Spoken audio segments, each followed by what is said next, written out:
Guess ko ngayon, muna sa MC. Pare, kamusta? Hello, kamusta? Matagal-tagal na rin since nung huling episode. Ano ba yung huling episode natin? Persona, tapos about Ayan, politics yung kwento natin. yung controversial episode. Yung pagkatapos ng 5 minutes, nag-drop yung viewers. Parang ginamit lang yung persona para mag-grant tungkol sa politics eh. Pero Pero yun, it was a fun episode naman. Parang lang din. Wala kailangan discuss talaga yun. Hindi oo. naman, di siya, Hindi natin talaga idadudge imply. yun. Hindi pwedeng Oo. hindi. Ay, hindi pwedeng Di ba? ano. Oo. Yun, sa ngayon, okay naman. Medyo inolats tayo last month kasi nasira yung yung Nintendo Switch po. September ba nasira yan? Ay, oo. Putang. First week. Ba talaga yung Di ba? September? Ayun. First week of September. Tapos, wala parang naa-antsy ako ng wala ako Switch eh. Ngayon, bumili agad ako ng OLED. Nes-pay later na agad. Yun lang, nakahinayang lang kasi hindi ako hindi ako naka-online sub. So, yung mga save ko, hindi ko makuha galing dun. Oh. Kasi doon sa online sub ng Switch, pwede mo sa cloud parang ganun. Hindi ba, wala ba sa SD card ng save ng Wala, nasa internal siya. Ayun. Yun ang masakit yun ang pangit. Tapos medyo OLED sa kasi yung mga JRPG na binuhusan mo ng mga 100 na hours nandun. Yun lang yung parang masakit ulitin. GG yun. Pero, yun, at least nakabili ka ng bago, pre.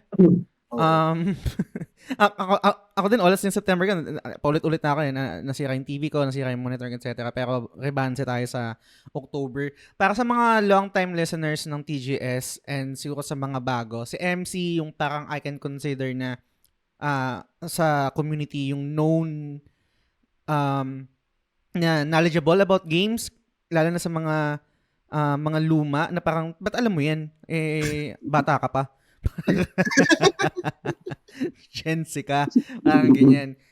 Bakit ko sinasabi na known? Kasi doon sa mga previous na ganap namin sa mga inuman natin, right? Kahit sa Discord inuman or kahit yung mismo sa pag may ganap tayo na na Christmas party ganyan. 'Di ba parang pineflex mo talaga yung yung pedigree mo yung to. Kasi meron hindi pwedeng hindi natin malalaro magko-contest or parang games about video games right? So, kaya ako sinabi na known. And ngayon naman, hindi lang si MC yung in-invite ko for this episode. Kung si MC yung kung si MC yung known sa community na knowledgeable about video games, itong isang guest naman na kasama natin ngayon, ito yung parang for me ang dub ko sa kanya is secret weapon ng TGS. Kasi hindi pa siya nalalaunch eh.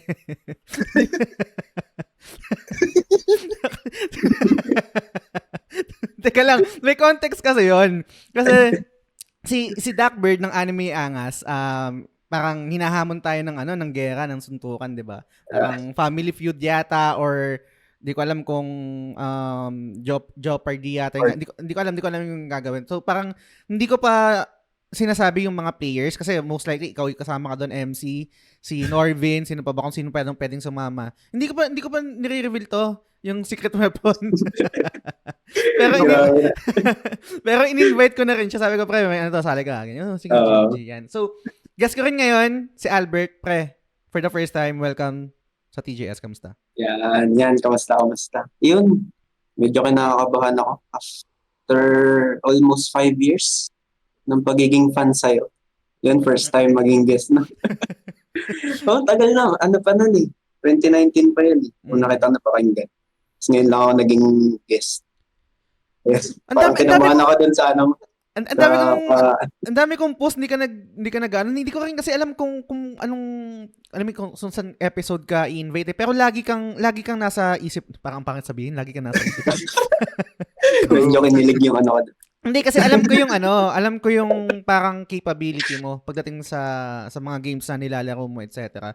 And tapos nung nag-chat ka, buti na lang nag-chat ka nung doon sa nung nag-share ako about sa GC. Invite ko nga si dito, si Albert. Siguro, and maliban doon, parang feeling ko siguro ayaw kitang i-launch muna. I-hard launch. De, pero sir, pare, kamusta? Anong ganap sa buhay? Sorry. Binabola kita. Ayun. Currently, ayan, ang ginagawa ko ngayon, nanonood lang ako anime. Kakatapos ko lang ng Hunter x Hunter. Nice. So, inulit ko pang third time. Bakit? Hindi, yan kasi yung yung Comfort. favorite Comfort. full time. Yan. Okay. Ganda kasi. Tapos, sa games, ayun yan. Naglalaro ako ngayon ng pastime ko. Ano lang eh. Ano kasi ako, puzzle gamer. So, ang nilalaro ko pang pastime, Minesweeper. Oh. Yes. Naalala ko yun sa Curveball Secret weapon talaga, pare. Sino nag-develop ng Minesweeper? Parang Hindi yan. Tsaka yan, tapos ngayong week, ayan, kasi nga na-invite mo ako dito. So, inulit ko yung itong topic natin. So, kakatapos ko lang kanina. Nice. Ayan. Ganda. Hanggang ngayon, kinikilabutan pa rin ako dun sa dulo. Fresh pa nga rin sa akin pero mamaya na lang siguro. And yun, salamat sa time niya, salamat sa pag-accept ng invitation ko para sa episode na to. Kung hindi nyo alam guys, kung hindi nyo pa nakita sa title card, ito yung bagong segment ng TGS kasi patapos na yung Project Ubus Backlogs. Ito yung papalit doon. Ang title ng segment na to, Indie G. Bakit ko naisipan gawan to ng ganitong segment? Kasi I think ito na yung time na bigyan namin ng highlight yung mga indie games na kadalasan hindi nabibigyang pansin eh. Kasi let's be honest, right? Na parang meron certain stigma ba? Fair ba kung sabihin kong stigma na pag indie lang yan eh. Yung nila lang, yung indie, may ganong vibe. Parang, ewan ko, may nakikita ba kayong ganon sa community? So mga group kasi lagi ko nakikita, ay indie lang yan. Bakit ganyan yung price? Ay indie lang yan. Alam mo yun? Hindi ko alam. So, for this segment, gusto ko siyang i-highlight regardless kung masterpiece siya na mako-consider, maganda yung review, etc. Gusto kong mag-try ng mga indie games and pati yung mga co-host ko. Kasi I think sa ngayon, sa current landscape ng video game industry, indie games ang matatapang mag-explore at gumawa ng hindi naman parang hindi ko alam kung masasabi kong experimental pero I think mas matapang lang silang sumugal compared sa mga AAA na mas yung mga games na lalaroin nila is yung alam nilang kikita sila, ganyan. So, minsan pag ganun kasi, lalo na pag mayroong publisher, I think, you can correct me, syempre, yung creative freedom ng mga developers, minsan, kailangan din nilang i-appease yung publishers. Compared kapag indie developer na meron silang laya na lumikha lang. Naks, lumika, puta. So, for this pilot episode, at dahil kakatapos ko lang ng game, gusto kong i-cover yung Celeste. Yun yung gusto kong pag-usapan natin ngayong episode na to. Actually, yung kino-conceptualize ko yung tong segment na tong Indie G, hindi ko siya parang naiisip na na parang spoiler cast or na parang review or parang kung ano man yung usual na ginagawa sa mga podcast about certain game. Wala, gusto ko lang siyang literal na pag-usapan. Yun, gusto ko lang talaga siyang i-highlight kung ano yung mga nagustuhan ko dun sa game, ano yung parang hindi ko rin nagustuhan, etc. Parang same din actually ng spoiler cast ng review pero more on parang celebration to nung game itself. And bago kami mag-deep dive, gusto ko munang mag-housekeeping ng mabilis. So, yung audio version neto available sa Spotify, saka sa mga podcasting platforms na trip yung gamitin. Tapos yung video version naman available sa YouTube. So, hindi pa kayo subscribe kayo. And meron tong uncut version and meron din tong yung cut version. Yung uncut, exclusive siya sa Patreon. Meron siyang pre-show tsaka post-show. And shoutout din sa ating mga 31 Patreon subscribers tsaka sa ating mga executive producers na sila Sands, sila Lance, Mark D. Vinagracia, Yvette Suzanne Solivilla ng The Ara Ara Channel, Mike Rubio ng Xcore Gamer, si Kuya G, si Patrick Yasay at si RD Casimiro. Natanong ko na ba kung ano yung mga games na nilalaro nyo? Si Sa akin. Si Sa ano, akin. si ano nagsabi na si Albert. Ikaw ba, ano, MC, anong nilalaro mo ngayon? Currently, nilalaro ko ngayon sa Switch, sa PS5 muna siguro. Yun, halfway na ako ng Final Fantasy 16. Nice. Oo. Inaunti-unti ko kasi parang ayoko tapusin. Ayoko tapusin pa. Medyo Tsaka nanibago ako in a sense na naman, in a good way. Mm. Tapos sa Switch, nilalaro ko ngayon Trails of Cold Steel 4. Ooh. Siya, JRPG, parang long time run JRPG siya. Tapos ayun, naglalaro uli ako ng Hades tsaka yung Ace Attorney Investigations. Ay, nice. Oo, yung Ganda bagong niyan. labas. Oo. Yung Echoes of Wisdom, natapos mo na ba? Ay, hindi pa. Hindi Ay, pa. oo nga pala. Echoes of Wisdom din. Kakatapos ko lang doon sa Jabul Waters. Joke ko. Malagkit eh. Hindi pa ako nakakalayo. Hindi ko, yung, alam mo yun, parang pag naglalaro ako, nag-enjoy ako sa kanya, pero parang hindi ko pa makuha yung, yung momentum na aadikin siya ng literal. Kasi, ngayon parang, depende na lang siguro, depende sa mood and depende dun sa game. I think yung pinaka-last na game na nalaro ko na parang hindi ko namamalayan yung oras. Parang tangina umaga na pala, parang ganyan. I think Shadow of the Earth 3. May ganun siyang effect eh. Pero hindi naman siya parang detrimental dun sa games dun sa Echoes of Wisdom kung ba't di ko siya na-addict. I think hindi ko pala nakukuha yung tamang momentum para tuloy-tuloy siya. Pero nag-enjoy naman ako. Nag-enjoy ako dun sa game. So, yun. Proceed tayo dito sa topic natin, Celeste. Mabilis lang na background dito. So, Celeste is a 2018 platform game developed and published by indie studio Maddie Makes Games. The player controls Madeline, a young woman with anxiety and depression who aims to climb Celeste Mountain. Actually, sabi dito sa research ko, Pico 8, parang nagkaroon ng parang event, tapos nag-join doon si Maddie, I think yung developer. Tapos parang doon sa event na yon, merong tinatawag na Pico 8. So gagawa sila ng parang game. Tapos Pico 8 is a virtual machine and game engine created by Lexa Lofel. And I'm not sure kung tama yung pronunciation ko. Lexa Lofel Games. It is a fantasy video game console that mimics the limited graphical and sound capabilities of the old 8-bit systems of the 1980s to encourage creativity and ingenuity in producing games without being overwhelmed with the many possibilities of modern tools and machines. Such limitations also give Pico 8 games a particular look and feel. Ito yung isa rin na parang super noticeable sa I guess sa mga old games, yung limitation breeds creativity. Isang lagi kong nabibigay na example is yung pagiging fixed camera ng RE tsaka yung tank controls niya, na yung pagiging fixed camera niya, mas nagke-create siya ng horror kasi merong certain freedom yung developers na ito yung scene na to para mag-create siya ng horror versus kapag meron kang control dun sa camera. Yung parang ang hirap na kasi meron ka ng agency kung saan ka titingin. And ang hirap na mag-create ng takot pag ganun, I think. So, mga ganun lang din. And then, sabi rin dito, the development team did not consult, mamaya na lang to.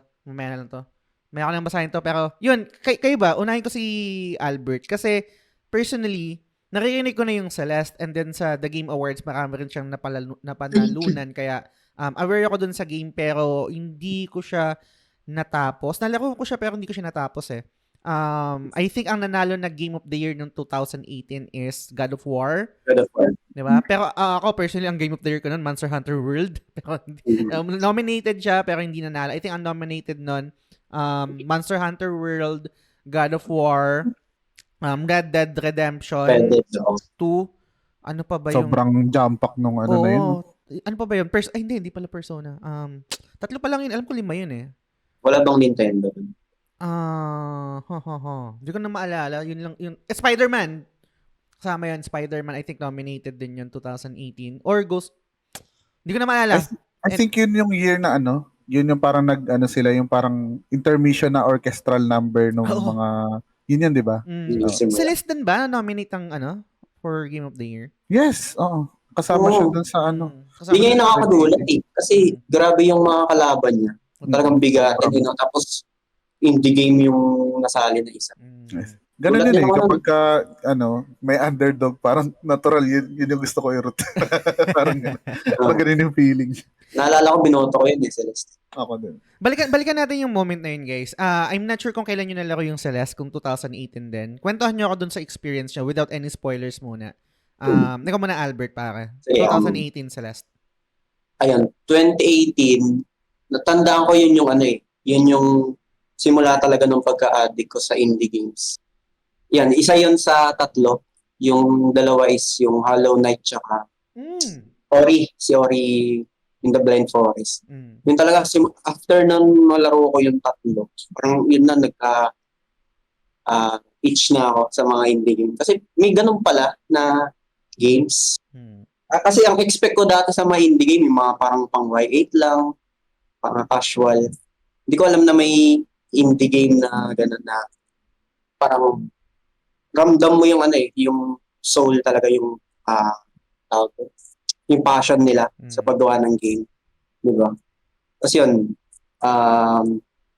ayun, nilaro ko siya sa pirated pa sa PC. Parang dalawang beses ko siya natapos. Dalawang beses ko siya natapos. Tapos, after nun, binalikan ko siya sa Switch. Yun, dun binili ko na siya. Then, last year, alam ko nilaro ko ulit siya sa PS kasi libre siya sa PS Plus. Alam ko naglibre yan. Yun, dun ko siya platinum na. Nice.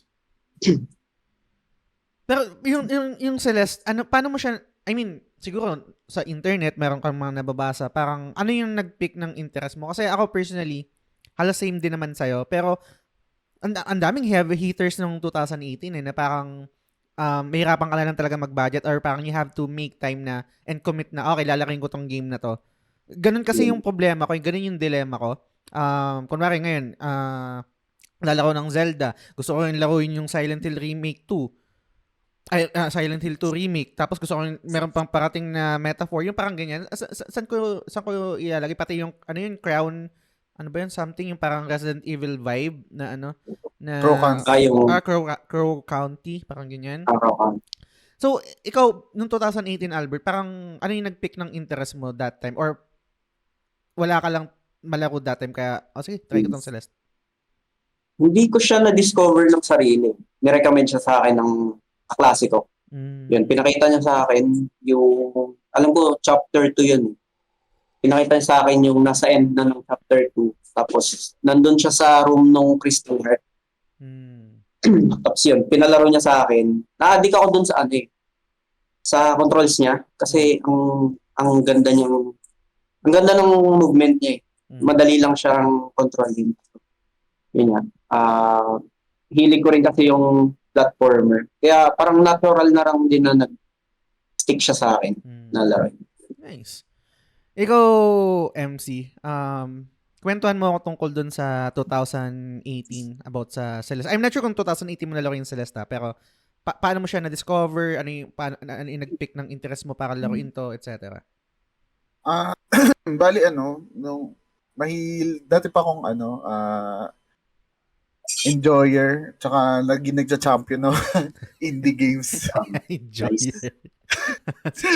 Lagi ko siyang tina-champion kasi parang nag-pick yung interest ko sa mga ganong klase na laro nung college. Yun na-discover ko yung yung Binding of Isaac, yung hindi pa siya Rebirth, tapos Fez, ayun, tsaka Bastion. Ayun yung mga una kong nilalaro. Kasi ko nun, netbook. Alam mo ba yung laptop na gano'n? Maliit lang siya. Tapos kaya na yung mga ganong laro. Yung mga indie games na gano'n. Kaya nang i-run. Yun, doon nagsimula yung ko.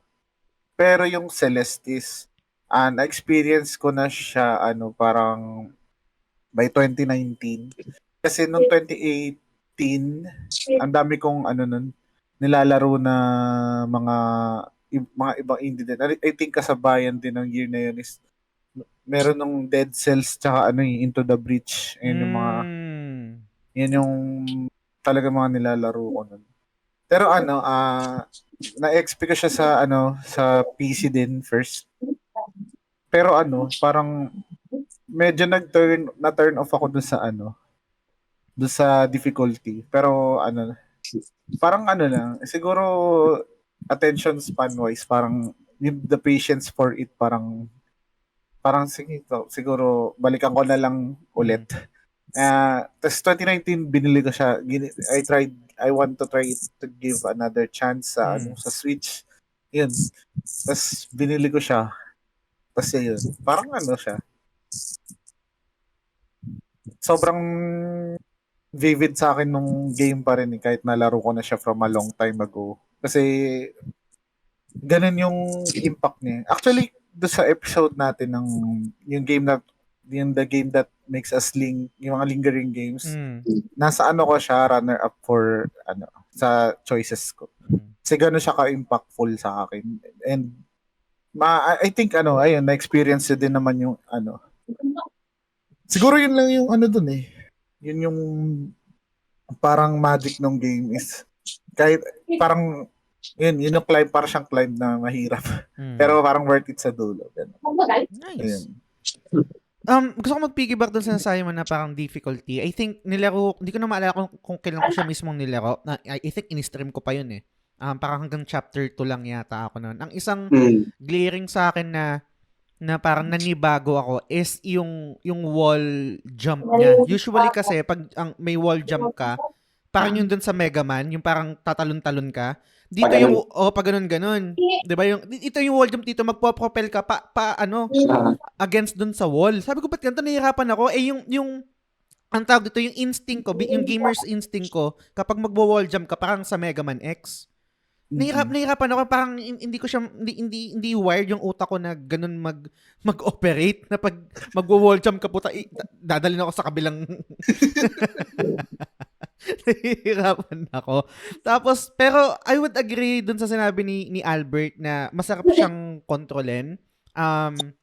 Yun yung isa sa yung gumawa kami ng episode ni Sky about sa Astrobot, kasi yung parang creative director or director ngayon ng Team Asobi, galing siya sa nagtrabaho siya dati sa Lego.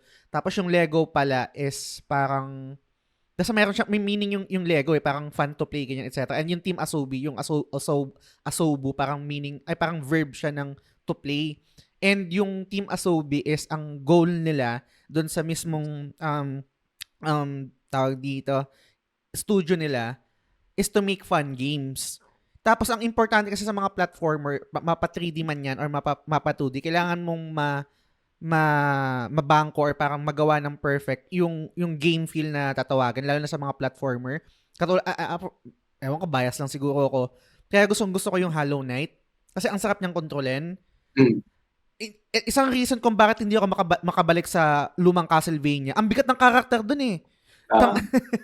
Kahit yung lumang Mega Man, ang bigat din ni Mega Man. So ayoko ng ganun. Ang mga nagwo-work sa akin ngayon katulad yung sa Hollow Knight, yung sa Ori, ano pa ba? Yung sa Dead Cells, yung sa Blasphemous nga natagalan ako doon na parang mag-click sa akin kasi ang bigat ng character eh. I think yun yung nahihirapan ako. Depende siguro kung intentional yan ng mga developers, kung gusto nila yung bigat ng character is mag-translate as part ng difficulty. Pero for me, hindi siya nagta-translate ng ganun. Parang nagiging detrimental siya eh. Unlike, kunwari, yung Hollow Knight, masarap siyang kontrolin pero may difficulty pa rin. Celeste, ang sarap niyang kontrolin pero may difficulty pa rin. I think yung Salt and Sanctuary, hindi siya ganun kabigat. Meron siyang certain weight doon sa character. Ang sarap pa rin kontrolin. Ewan ko, na-enjoy ko yung Blasphemous kaysa doon kahit I'm not sure kung nalaro niyo yun. Na-enjoy ko siya. Pero nabibigatan ako eh. And nare-remind ako kung bakit hindi na ako makabalik sa kahit gusto kong laruin yung old Castlevania, yung Mega Man. Bigat eh. May thoughts ba kayo doon? Feel free to chime in. Ikaw MC. Ayun. I think yung mind ng devs making Celeste, yung mga games na to, like yung current indie games na like Celeste and Hollow Knight, parang they gave the character too much, hindi too much eh, parang sobrang fluid yung fluidity ba ng galaw ng Mm. characters. It's like parang battery smooth perfect.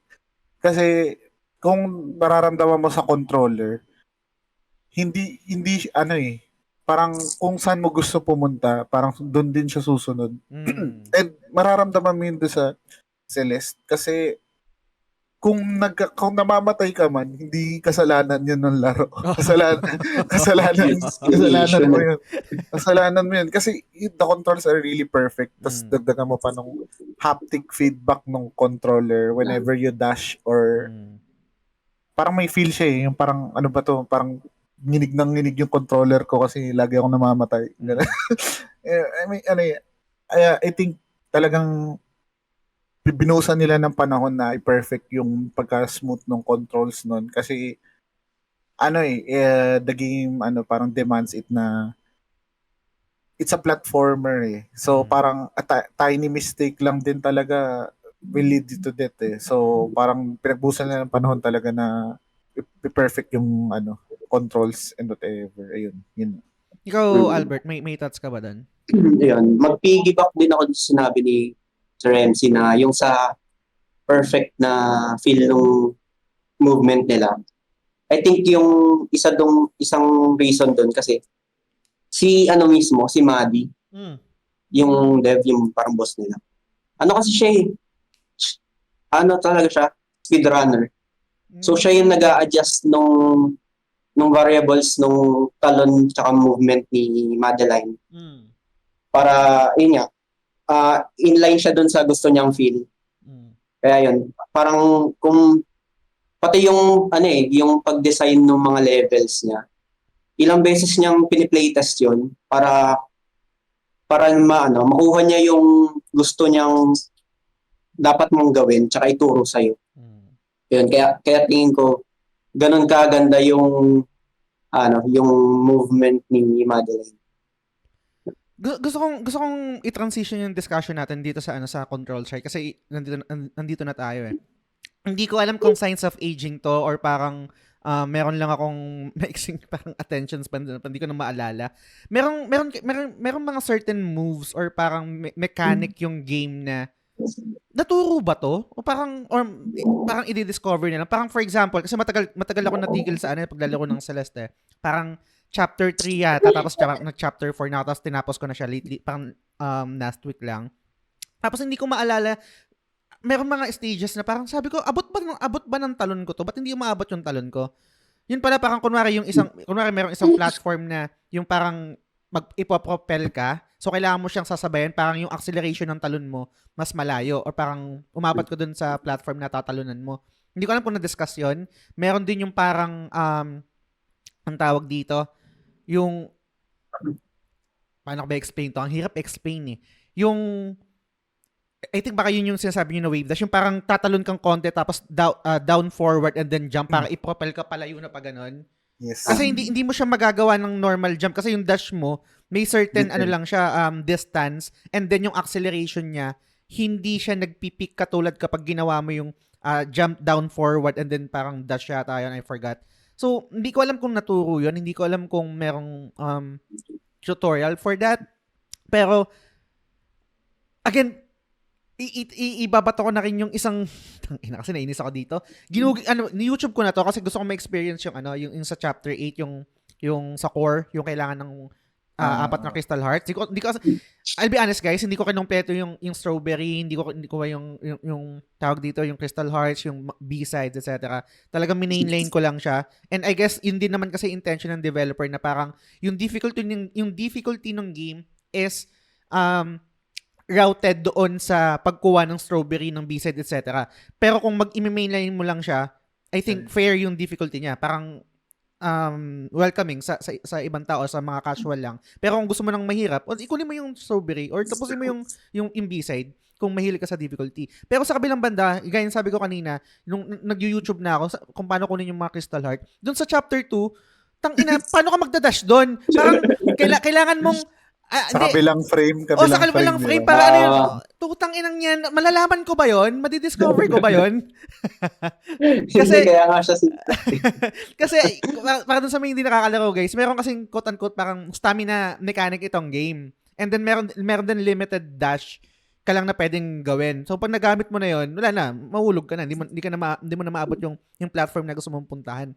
So, nung nag-YouTube ako, para quote-unquote ma-refresh yung dash mo, pupunta ka sa kabilang frame, babalik ka, tapos parang, utang inang yan. Malalaman ko ba to? Parang ganyan. So, ang question ko muna sa inyo, ikaw muna, Albert, is yung mga gantong mechanic, siguro remind mo kami kung parang, tinuro ba siya? Or parang it's up to the players to discover it? Kasi hindi ko na talaga maalala. Lalo na yung wave dash nung nag-chat kayo si MC nag-chat sa GC, yung kung ginagamit mo yung wave dash. Ganyan. Saan yung wave dash? Di ko alam yun Hindi yun. Yun, mayroong mga mechanic na tinuturo sa'yo, pero ano pa siya? Hindi siya kasama sa main game, sa main A side na chapters. Nasa mga siya, doon sa mga mahirap na levels. Tinuturo siya sa'yo ng pro. Bali parang optional siya, pero available siya sa buong game. Available na talaga siya kay mga simula pa lang. Yan, nung nalaman ko yung wave dash, talaga kahit saan ginagamit ka na kahit ulitin ko yung laro. Pero yun, meron din, ayan nga, mga hidden mechanics na ikaw na lang din talaga discover. Gaya niyan, nare-reset pala yung dash pag lumipat ka ng screen. So kung yun doon nga sa chapter 2, kung hindi mo alam na may crystal heart pala doon, diba nakakainis nga, hanap ka ng hanap. Tapos kung pupunta ka doon sa screen na yun, isipin mo, parang parang wala naman dito kasi hindi naman siya kaya. Hindi siya kaya. Parang ceiling na lang siya. Ito, So babalik ka na, di ba? No? So, mainis ka nga talaga kung hindi ka mag-guide sa gana. Pero ewan ko, natuwa ako nung na-discover ko yun yung nagre-reset yung Tsaka yung iba pang mga hidden mechanics niya. Intentional ba yun ng developer, yung mga mechanics na yun? Or parang may ganun ba? May ganun ba sa game na parang hindi I think mayroong mga ganun sa old games, right? Yung parang mga techniques na ginagawa na lang ng mga gamer. Kunwari, isang example, yung parang mabilis yung input mo sa Tetris, yung ginagamit nila yung likod ng ng ganun. Di ba? Ewan, may mga dev na ganun yung talagang bug talaga siya. Pero parang maganda siyang bug, interesting na bug, kaya ginagawa na lang nilang feature. Siguro parang ganun yung nangyari din sa Crystal Heart. Siguro input ko na lang din, facts na rin. Siguro yung wave dashing na term is nagsimula yan, popularized siya by fighting games. So ang fighting games kasi it runs on 60 frames per second yung mga galaw ng characters. So parang to cover the least most space, kailangan mag-take advantage ka ng more frames para maka-execute ng move. So ang unang nag-coin nito is yung parang sa Tekken tag ata . Yung parang ginagawa niya parang si Jin yung lumalapit na mabilis. Kasi kapag nag-dash ka, may frame delay yun . Parang hihinto siya na ganun. So pag nag-wave dash ka, yung parang down forward na mabilis na ganun, parang mag-zoom in siya doon sa character. So, pero yung wave dash na unang talagang na yung sa Super Smash Brothers Melee, hindi siya intended hindi siya intended ang pangalan? Sakurai. Yun. Hindi siya intended na ilagay dun sa game kasi it's a parang party game . Parang na-discover lang siya nung mga players para paano ako makapunta ng point A to point B to na makakagamit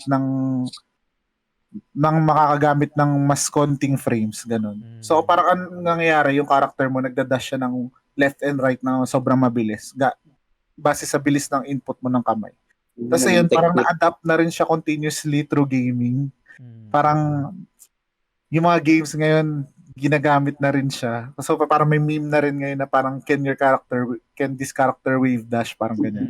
So ayun, feeling ko in-adapt nila intentionally do sa Celeste yung wave dashing na kasi parang ang technical kasi explanation mo sa Celeste is 'di ba kailangan mo tumalon muna from a certain height tapos magda-dash ka pa ilalim. So parang ang kasi ng Celeste, once you hit the ground, magre-reset 'di ba yung magre-reset yung dash.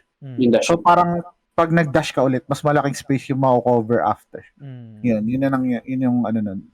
parang ano eh, parang sa akin bilang casual na hindi ko naiintindihan yun. Parang sa utak ko, parang ano yun, nire-ricochet ka nung kailangan mong bumanda, di ba? Kasi again, pag gagamitin mo lang yung normal dash, meron certain distance lang na abot ng dash mo and yung velocity niya, tangina, physics ba to? yung parang, hindi, ewan ko, parang ang lupit lang na meron siyang ganun. And may math talaga tong game, kung baga pong dun sa game dev side. Kasi hindi ko na kayang i-analyze yun eh. Pero I think meron talagang math na parang mga formula na ginagawa sila dun sa sa back end. Transition ko yung discussion natin sa secrets. Lagi naman to, wala akong IQ para dito sa mga secrets. Parang hindi ko ma-discover to ng mag-isa lang ako. And yung isang secret dito na natuwa ako, nung ginugol ko na, nung YouTube ko na kinuha ko yung Crystal Hearts. I think Crystal Hearts to eh. Meron kang certain area na pupuntahan, so hindi mo siya, parang may harang siya, ganyan. I'm not sure kung anong chapter to. And then sabi ko, holy shit! Ano to? Reference to dun sa Super Mario 3. Yung magpapalaglag ka. Ang tangina. Chapter 4 yun. Chapter 4 yan. Sa Golden Age. Galing. Sabi ko. Yung may black na gano'n. May black. Actually, tapos yung ka. Black na Mario yun. Oo, sa Mario. Diba? Tapos pupunta ka dun sa likod, dun sa foreground. Pag ganun, mapupunta ka background. Oo, background pala, background, di pala foreground. Siguro malalaman mo lang yun kung alam mo yung Mario, no? Totoo. Parang malalaman mo lang talaga. Tapos kulay puti pa, diba yung niya ganun? Tangin na Mario to galing. So, gusto kong itanong sa inyo, ikaw muna Albert, yung mga secrets dito, meron ka bang parang yung sarili mo na na-discover, lupit na tong secret na to or lahat ng secret dito, ginugol mo or ni YouTube mo. No judgment, pero kung sakali man, meron ka bang sarili mo na discover? Ano ba ng secret na to? Meron ka bang mare-recall na ganun? Bias ako dito. Kasi mahilig ako sa secrets eh. Yung sa first chapter, yun, sarili ko siya na-discover. Yung may mga ibon na gumagat. Tapos yung ipa-follow mo, pero YouTube ko rin eh. Okay. Yan, nagets ko yun. Tapos, alam ko, connected siya dun sa sa pang chapter 6 na Crystal. Yun, nakuha ko rin yun. Pero the rest, alam ko, sinerch ko na kung paano. Kasi mahirap eh. Na-frustrate na ako. Hindi ko na kinaya. Isang example dito, I think nabanggit ko to sa previous episode, tapos ibabalik ko sa'yo, MC. Yung sa Animal Well, yung ibang secret na how to platinum it, sabi ko, hindi kaya to ng utak ko. Hindi ko ma-discover to on my own. I think ang proudest moment ko lang na lagi ko nababanggit na na-discover ko na mag-isa at na-solve ko na riddle is yung piano sa Silent Hill. Yun na yun. Yun na yung parang proudest moment ko na Pero yung mga ganitong klaseng secret, super props doon sa mga gamers na parang nade-discover nila on their own. Ang galing lang. Lalo na kunwari, lalo na siguro yung alam ko parang laging issue yung sa ibang tao yung reviewer na parang, lalo na sa iba na parang, hindi naman mga gamers yun, yung mga review, mga ganyan-ganyan shit. Pero isang aspect rin na parang nakakakuha ng respeto ko sa mga reviewer. Wala silang Google, wala silang YouTube, wala silang guide. Nung nilalaro nila yung game. Early access yun eh. So, yung parang, paano nila discover yung mga secrets na yun? Lalo na kung Elden Ring, lalo na kung FromSoft. Napaka-vague ng... Paano mo maano yun, di ba? I think, baka, ewan ko, anong klaseng utak meron sila. Pero ikaw, MC, anong thoughts mo sa mga secrets? Kung meron ka din, parang super proud moment mo sa Celeste na, ako, na-discover ko to on my own, tong secret na to, lupet, parang ganyan. Ayun, nung same kami ni Albert, kasi parang medyo gets yung dun eh, yung mga ibon tsaka ilaw eh. Parang, alam mo kung saan yung direction na magdadash eh. So, nung nalaman ko yun, parang sabi ko po, patay po. Ganto ba kunin yung mga ibang height. Ayun nga, akala ko puro puzzle din yung iba eh. Pero hindi. Parang sa mga hard to reach area eh. Tapos pag may makita kang flashing light, parang andun na siya. Pero ayun, ang niya, siguro yun din yung magic nun. Na parang yun yung nawala. Hindi naman nawala. Pero sa retro games, yun yung mga parang nakaka-proud na moment eh, na makadiscover ka ng ganun, di ba? So parang hindi mo alam na may hidden wall, ganun. Kasi parang ngayon, I mean, on a modern sense, parang, ewan ko, ako interested ako sa mga ganun eh, yung mga Easter eggs, yung mga secrets. Parang, dagdag parang street cred na rin siguro no back in the day yun. Na parang, nalaman mo to without any guide or something. At saka I think yung developer sobrang natuwa lang din sa paglagay ng mga Mm. ng mga secret na yun kasi ayun gaya nung sinend ni Albert kanina yung parang merong secret dev room do sa chapter 6 ba yun or 5? Sa 6, Sa 6. Hirap punta nun. Hindi pa kasi i-inform sa'yo na pwede yung mechanic na wave dash dun eh. Pero Ah. yung certain area na yun, pwede mo siya i-wave dash eh. Mm. So, malalaman mo dun. Tapos pagkapasok mo dun, makikita mo yung mga past games nung dev na yun. Mm. Andun sila ewan ko kung nalaro niya yung Watchtower. Ano yun? Towerfall. Towerfall yun. Para siyang smash game na Saya rin yan. Oo, ang ganda rin nun. Party game siya. Ayun, nakakatuwa lang yung mga ganong bagay na madalas insert ng mga games noon na parang merong secret dev room, secret parang credits, parang credit roll, ganon. Parang mga sinisingit na ganon. Nakakatuwa lang. Iba may ganyan sa sa Sea of Stars. Meron. Di ba meron? Meron ganun. Yung literal na breaking the fourth wall yata yun. Kasi literal na i-break mo yung wall eh. Para mapunta mo yung may hammer doon na item eh. Parang kailangan mong kunin. Tapos yun. Stig, ang lupit nun. May theory ako dyan, MC and Albert. I'm not sure kung mag-resonate sa inyo to. Kung bakit parang sa mga AAA games, maliban sa FromSoft na parang bakit nawala na yung meta na gano'n na lagyan natin ng secret to tapos hayaan natin yung mga gamers na i-discover to. I think kaya nabawasan siya kasi sa budget, hindi budget dun sa paggawa. Yung budget na parang, okay, gawa natin ng secret to, tapos walang makaka-discover. Yung thought na gano'n, na ginastusan ko tong secret area na to, ginastusan ko tong kung anong secret level na to, tapos walang makaka-discover or parang hindi lalaruin. Unlike before, na I think, mas may bayag sila na gumawa ng mga secret levels or mga puzzles na possible na hindi ma-solve. Kasi okay lang. Isang example na, hindi ko to nalaro, pero pag naaalala ko siya, na kinuwento sa akin, I think si DP1 yata to, yung sa Witcher 2, parang merong isang ending doon na totally hindi mo na malalaro yung alos kalahati yata ng game. Parang ganyan. Same din kunwari sa Castlevania, perfect example. Una ko natapos yun, hindi ko alam na babaliktad yung castle. Kasi ang laking chunk ng game na hindi mo malalaro kung hindi mo ma-discover yung secret na yun. So, I don't think modern developers parang can afford to do that, na parang gagastos sila ng isang secret level or parang ganung kalaking chunk ng game tapos possible na hindi malaro or ma-discover ng mga gamers. Ewan ko. So, yun lang. May thoughts ba kayo bago ako mag-proceed sa another talking point? Wala, holy shit lang kasi parang yun sa Castlevania, parang from that time and time point noong araw, parang siguro yung una nakadiscover ng baliktad na castle, siguro sumabog yung utak mo, no? Kasi hindi sobrang vague, yung mga kailangan mo na item doon para makita mo yung spirit na nagko-control kay Richter. Si Di ba Shaft. parang si Shaft, parang hindi mo naman maano yun sa ano mo eh. Hindi sobrang parang isasabihin lang sa'yo by dialogue pero hindi mo talaga siya syempre siguro napaka-vague ng mga din parang alam mo yung FromSoft parang FromSoft levels eh. Tapos once siguro nung nalaman ko din yun nung baliktad na castle, sinabi lang din kasi sa akin parang putik, parang isang buong laro ulit. Parang, wala lang, nakakabaliw lang yung ganong idea.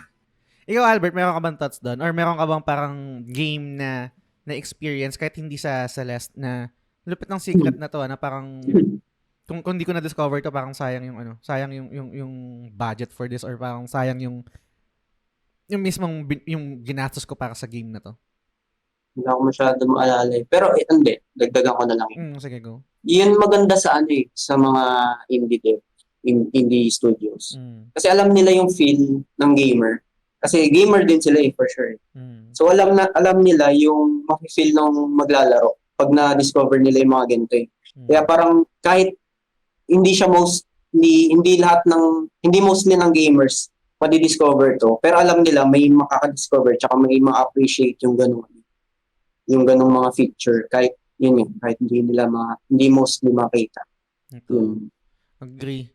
Lalo na siguro sa mga FromSoft, no, yung mga super fans, yung sila Vatividya, yung mga YouTubers na discover ng mga secrets. Grabe yan. Feeling ko ano rin yun, community rin yun talaga yun. Hindi naman siguro isang tao si Vatividya, no? Parang excuse me, na parang siya lang yung makakaalam, na-discover ko tong secret na to, itong lore na ito, ah. Parang siguro collective yun, I think. I'm not sure. Proceed tayo dito sa actually gumawa ako ng show notes pero parang feeling ko hindi siya mag-work kasi parang sinegment ko siya na parang gameplay, story, ganyan. Pero I think mas komportable ako sa ganitong conversation. Merong 8 chapters yung base game. Chapter 1 yung Forsaken City, 2 Old Site, Celestial Resort, Golden Ridge, Mirror Temple, Reflection, The Summit, and then The Core. Tapos meron siyang free DLC, I think after a year ba na-release siya? 2019. 2019, yung Farewell. Farewell. So, yun, hindi ko natapos yun. Pero meron ba kayong favorite or nag-stand out na chapter dito sa Celeste? Ikaw muna, MC. Siguro in a sense of as a whole, yung chapter ng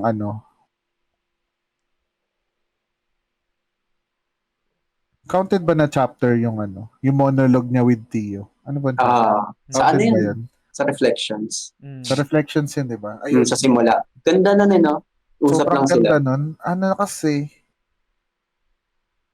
ewan ko, parang yun yung nag-speak sa akin in a deep level na yun yung mismo conversation na yun na parang andun na lahat ang ganda ng palitan nila ng mga ng mga parang from that yung reveal na parang malalaman mo na unti-unti na yung allegory ng mountain ng Celeste.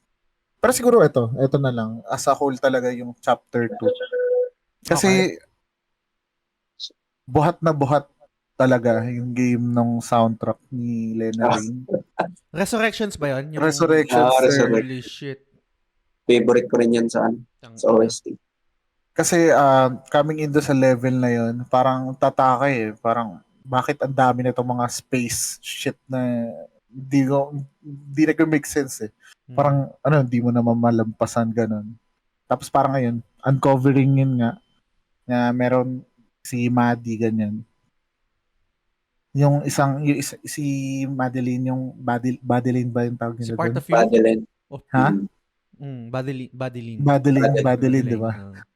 Parang siya yung siya yung anong tawag na dito? Parang personification ng ng negative side. Negative side niya. Ayun. Siguro deep dive na lang din doon more later.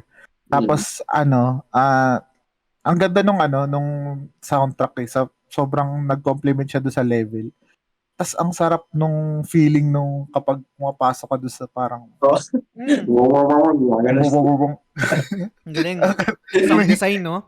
Tsaka yung sound pati yung haptic yung haptic nung parang jelly siya jelly, no?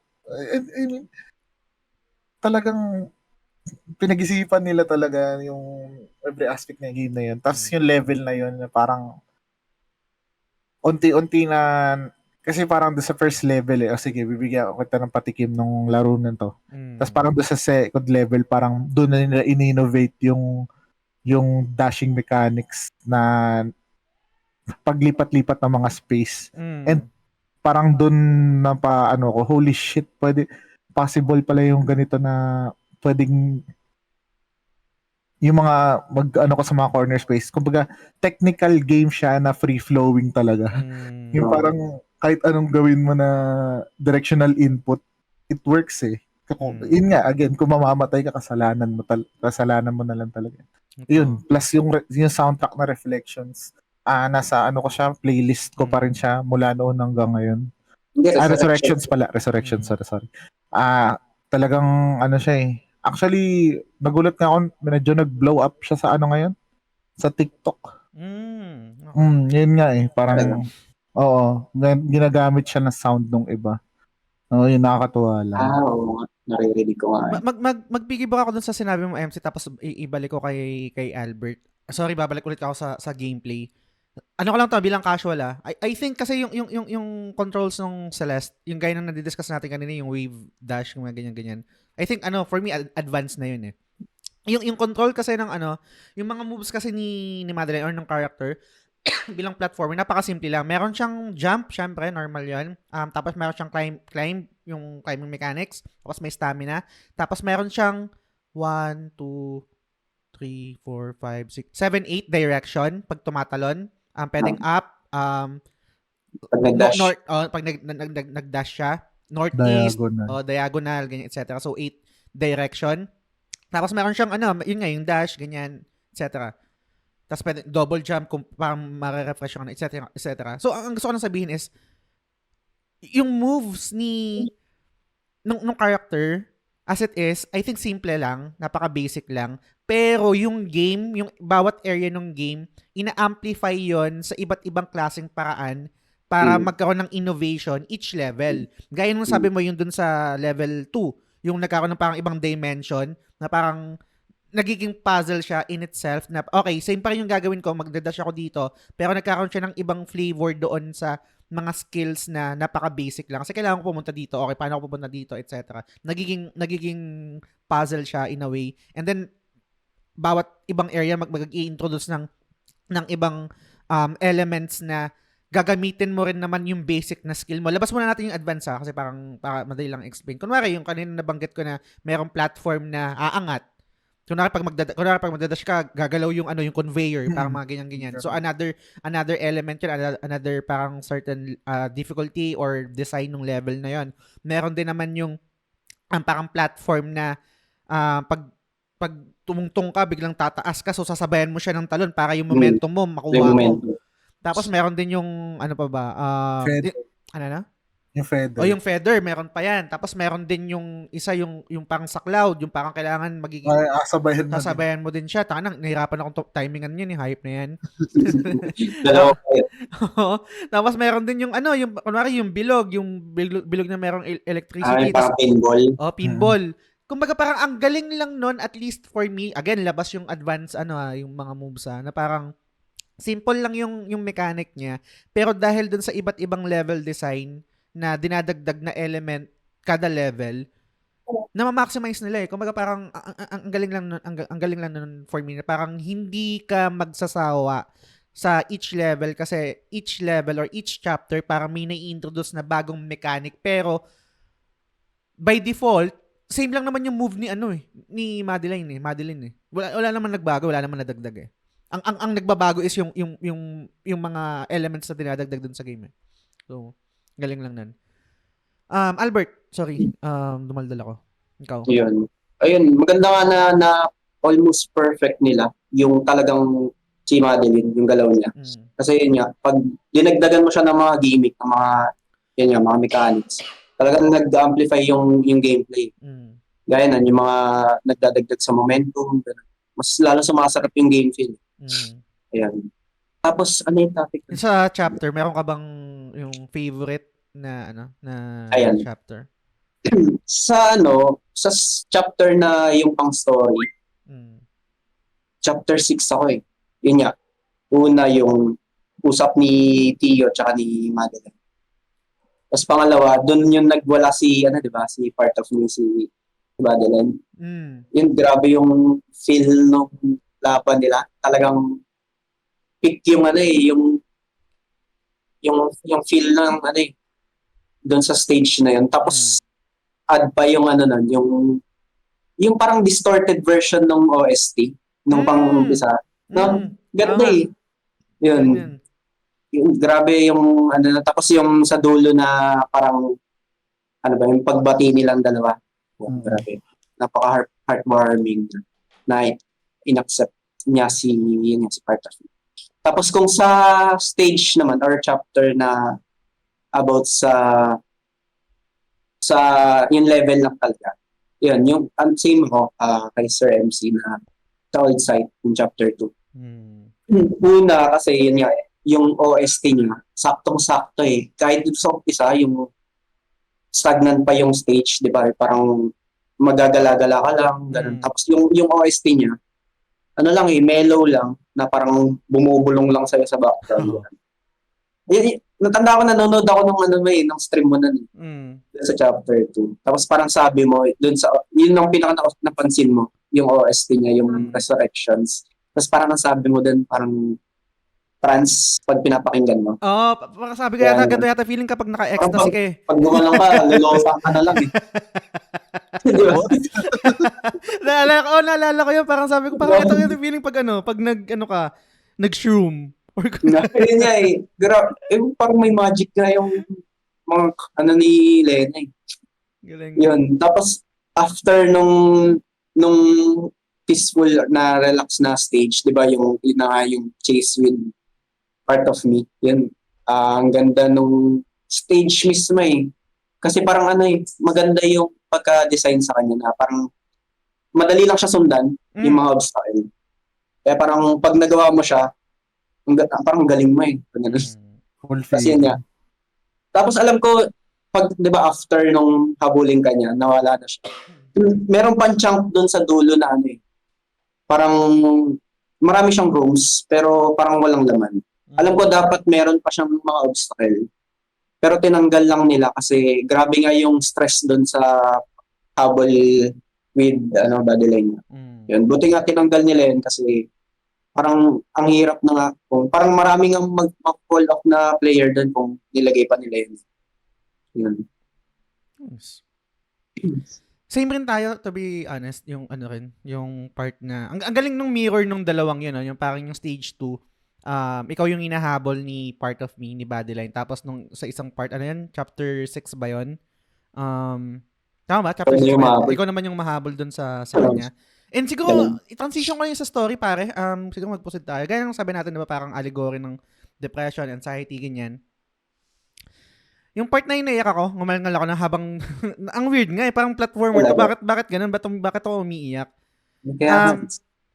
Paano ko ba iyan to? Kasi baka ma-call out eh. Hindi ako clinically, parang diagnosed ng gantong bagay, no? Pero, siguro nag-resonate lang sa akin yun kasi for the longest time, or parang siguro nature or instinct na kapag may nararamdaman kang anxiety or nasa dark place ka, gusto mong escape eh, gusto mong takasan yun eh. Right? Pero, parang ang corny pakinggan pag sasabihin ko to kasi parang, lalo na kapag hindi nakakagat yung makikinig about video games, right? Pero sobrang nag-make sense sa akin yun. Again, nanggagaling to bilang hindi knowledgeable about sa mental health or parang sa mga tamang so you can call me out, that's fine, pero sarili kong experience to. Yung anxiety, I think yun yung nakatulong sa akin para makasurvive. Kung bakit nakakasurvive ako. Kasi kung di ako anxious, parang siguro ang dami kong maling decision. I think anxious ako kasi yun yung nakakatulong sa akin para maging parang safe sa mga decisions ko. Yun yung parang part of me na takot na sasabihin na just hindi mo kaya, just hindi mo, baka mapahama ka. Tapos ako yung magde-decide na nasa sa akin yun kung papakinggan ko siya o hindi.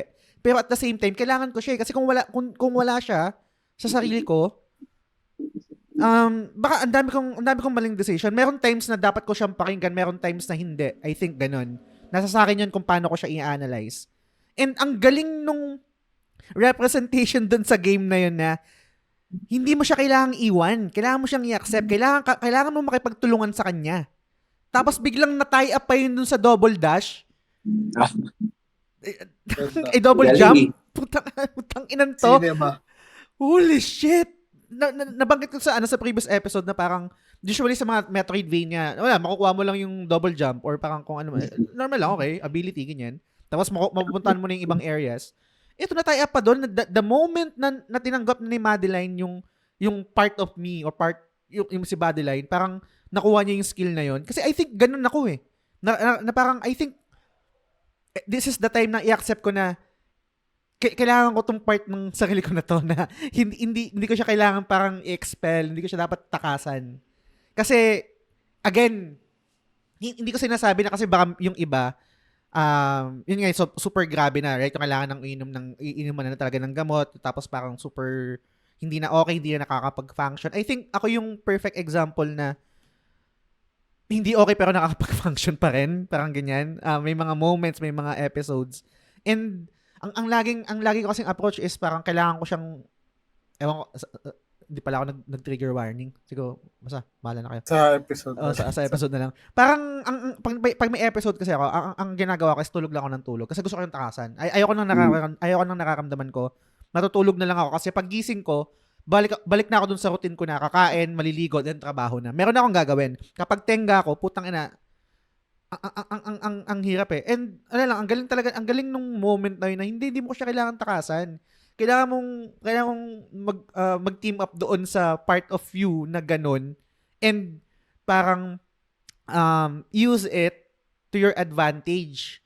I think merong perfect way na or merong right way or correct way na magagamit natin yun eh. And it's up to us kung paano siya tawag dito, makakatulong sa survival natin. Ang galing, I think dito ko na rin ibabato yung isang kanina dapat babasahin ko sa research. Sabi dito sa interview sa developer, the development team did not consult mental health professionals when developing the game and instead decided to write the story based purely on their own experiences as they decide to tell a personal and relatable story rather than to represent mental illness as a whole. The team aimed to ensure serious issues were not trivialized within the story and repeatedly changed the dialogue to ensure it matched the character's pace in the story. Gets ko yung kumbaga parang hindi ko ini-invalidate na parang magsisik ka dun sa professional help na parang mas knowledgeable, mas merong masasabi about dun sa certain themes na yun ng game and yung gustong ipahiwatig ng story. Pero sa kabilang banda, I think tama pa rin na magsik ng professional help. Pero minsan kasi yung gantong bagay is yung ganung bagay minsan hindi kasi sa akin lang ang dami kong disclaimer. Parang hindi relatable eh. Parang totoo ba? Okay, parang iba yan ah. Parang parang ang hirap niyang i-articulate kasi natatakot ako na baka may mali akong masabi at hindi tama. Pero sa personal experience ko lang, na hindi pa naman din clinically diagnosed ng ganon and hindi pa siguro kailangan ng medication. Malaking tulong ang laki nung natulong sa akin nung scene na yun na parang tama no, parang what if yung part of me na yun hindi ko siya takasan? What if makipag-teamwork ako sa kanya? Para mas makasurvive ako sa buhay. What if what if hindi ka pala niya sinisira? Parang binabantayan ka niya para hindi ka masaktan. Kasi I think yun yung natin, di ba? Parang yun yung wiring sa utak natin na parang pag alam natin may danger, meron sa atin, may wiring sa utak natin na nagsasabi na baka mapahama ka niyan. Parang meron akong nabasa or napanood. Defense mechanism. Yan, tama. Defense mechanism. Ewan ko, may take ba rin? Sorry, dumaldal ako. Sobrang daldal ko sa part na yun. Pero meron ba kayong take doon or gustong piggyback or ano? Ikaw muna siguro MC, tapos si Albert. Ayun, ang ganda nung ang ganda nung binanggit mo kanina, yung interview with the devs. Kasi parang mas siya, in a way na madadigest mismo kasi parang first hand ko mismo yung naranasan nila when they're having yung mga episodes na gano'n.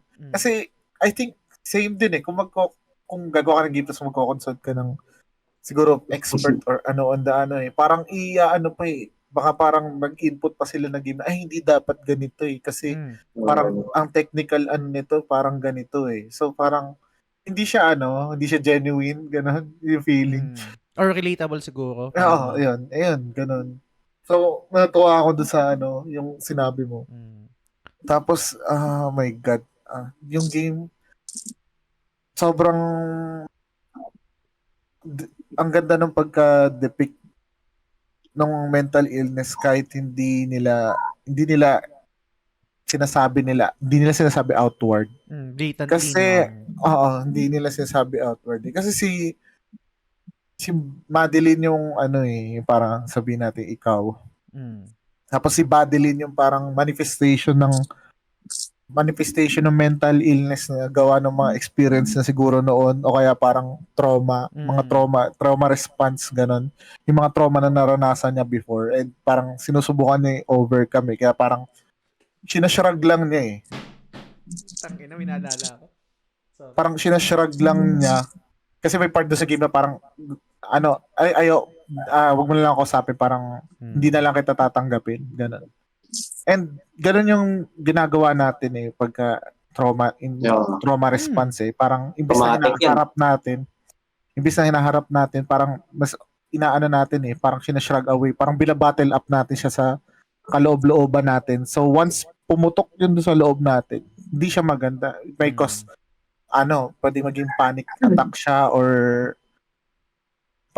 or mag-outburst pwede ka mag-outburst kung ano man kasi yun yung result ng pag-battle up mo nung ganong trauma. And I think, ang ganda ng game kasi through the game, parang may mga people na nagiging catalyst o vessel na kakausapin ka nila on how to deal your experience going to the mountain.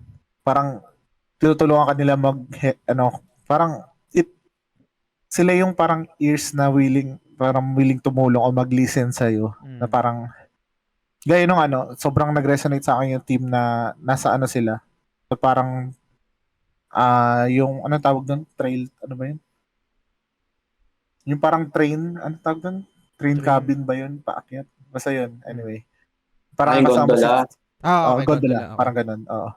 Parang ang galing nung method na yun na parang pinakalma ka ni Tio na ito yung feather, ganun. No? Oo. Na parang huminga ka lang ganun. Tapos parang sundan mo lang yung nung feather. Kasi parang anong nangyari sa kami na manifest na siya nung ni Badeline parang ganun, nagkaka-panic attack siya ganun. So parang through the game parang naging vessel yung mga ibang tao doon sila Granny, sila Tio. Naging sila parang vessel, ayun. Naging catalyst na parang nakatulong siya doon sa'yo. Parang ayun, ang ganda ng eksena nung sinusubukan nung una, di ba, tinashrug away na si Badeline. So parang na-disregard lahat ng progress niya parang bumagsak siya sa pinaka-bottom nung mountain. Parang nawalan siya ng So parang all she had to do is parang accept yung part of her na ganun.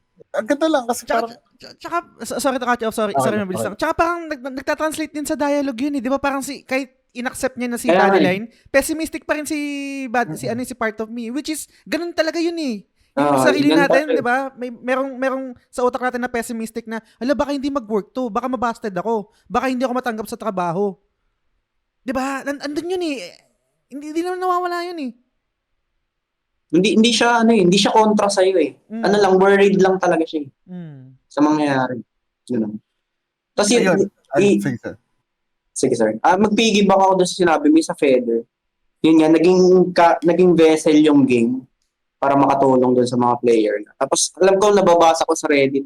Parang meron mga nagpa-panic attack. Tapos ang ginagawa nila yon, ini-imagine nila may feather na sinusundan sila. Tapos yun, napapakalma rin sila. Parang ginawa nila yun para makatulong. Galing, putang ina. May kilabutan ako habang nagkukwentuhan tayo. Siguro magdagdag ako ng context, okay lang. Na-research ko din to actually. Sige na nga, sabihin ko na lang din. I think kailangan habang dine-develop tong game, ang daming episode rin na naramdaman nung pangalan nito ni Maddie. Maddie ba yung niya? Maddie. And Maddie, actually, hindi nga siya Maddie. Maddie na. Maddie. Ano pala siya, queer. Habang dine-develop yung game. Transition siya. Nag-transition siya. And actually, pati yata yung bida si Madeline Di ba bang? Trans siya. Sinabi niya. So, kasi parang self-insert din Alam ko, Matt ang pangalan ng Matt. Matt siya dati. Matt Mace Games. So, naging Maddie yun. Pinalitan niya rin yung team, yung pangalan. Galing lang. Nakakatuwa 'yun. Pati yung yung tie-up nung game. Usually kasi mapapansin niyo rin naman 'yan sa mga games na nilalaro natin. May divorce sa story tsaka sa gameplay eh. Etong Celeste, hindi siya ganun eh. Tie-up siya eh. Married yung gameplay tsaka yung story. Yung ano ba yung nabigay ko na example yung sa It Takes Two. Parang ganun. Merong story siya tapos yung gameplay niya connected dun sa story, ganun. Ang galing ng mga ganong klaseng game na naiisip pa nila 'yon. Bago ka mag-proceed guys sa isang talking point dito, meron pa ba kayong gustong banggitin tungkol sa story? Siguro yung sa ending na lang, pwede rin nating anuhin na rin Sige. nun. Ikaw muna MC pare. Ano mo? Sige, sir. Ano to? Sa Ending. ending. Sa ending, kasi gusto ko mag-transition sa sa music na. Okay. Doon sa ending, sobrang ano siya, fulfilling eh. For me at least. Kasi parang sinasabi nung iba, hindi raw parang ang vague nung eksena dun sa peak eh. And tingin ko realistic siya kasi once you reach the peak, 'di ba? Parang lahat ng pinag-usap. Parang ang ano lang kasi nausap nila dun eh.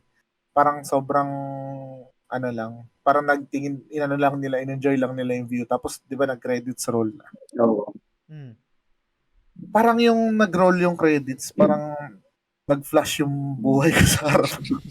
Di parang, ayun na kasi, pag narating mo yung peak, tapos pababa ka na, parang yun na yung parang yun na yung, parang relaxing moment yun na habang pababa ka ng peak. Kasi parang, yung climb, yung mahirap eh. Parang, mas madali yung, siyempre yung pabalik. Dahil, ayun nga, parang, kanina, relax na lang siya. Papunta ka baba. And I think yung mountain is parang allegory ng lahat ng mga trauma and experiences na naranasan niya, na na-conquer niya. Through the help accepting her own self. Ayun. Parang, ang lakas lang nung dating sa akin nung story. Parang, talaga it lingers. Kahit malaro mo. Pero, ang lang, siguro, natatawa. Sorry. Hindi kasi, yung way papunta nung peak, para ma-experience mo yung ending na magano. Sobrang hirap. Parang, Ikaw yung mabibreak. parang, ay, ang ganda ng message ng laro. Pero kailangan mo, mabali mo na yung daliri mo. Yun nga yung problema. Kasi, sino ba yung nagsabi ng beginner friendly tong Ito, Celeste? si MC. Hindi. Kahit doon sa first stage eh. Ang onti ng baby steps eh. Kasi, puro spikes agad siya eh. Simulang pa lang eh. Level pa lang.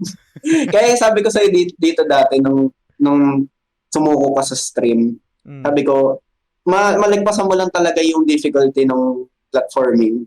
Yan, sobrang ganda ng payoff nung story. Ay, pwede ba mag-disclaimer? Hindi kasi, nung sinabi ko yung statement na yun, parang in-imply ko na, meron kasi assist mode na pwedeng gamitin. Kung gusto mo lang i-enjoy yung story. Tapos ulitin mo na lang kung gusto mo lang yung normal na climb. Oo. Sabagay. Nakakain din pala yung na yun, yung assist mode na yun. Alam mo ba yun, Jazz? Yung Yung kung yung developer intended yung assist mode na yun. Meron akong nabasa. Actually, originally hindi assist mode yung pangalan ng cheat mode. Cheat mode. Sige, nandito na eh. Bago ako ibalik kay Albert. Sorry, nagbobolag na naman ako. Nabanggit na kasi. yun yung struggle ko ngayon, to be honest. Yun yung struggle ko. For me kasi yung assist mode, that's the game telling me it's okay to seek help.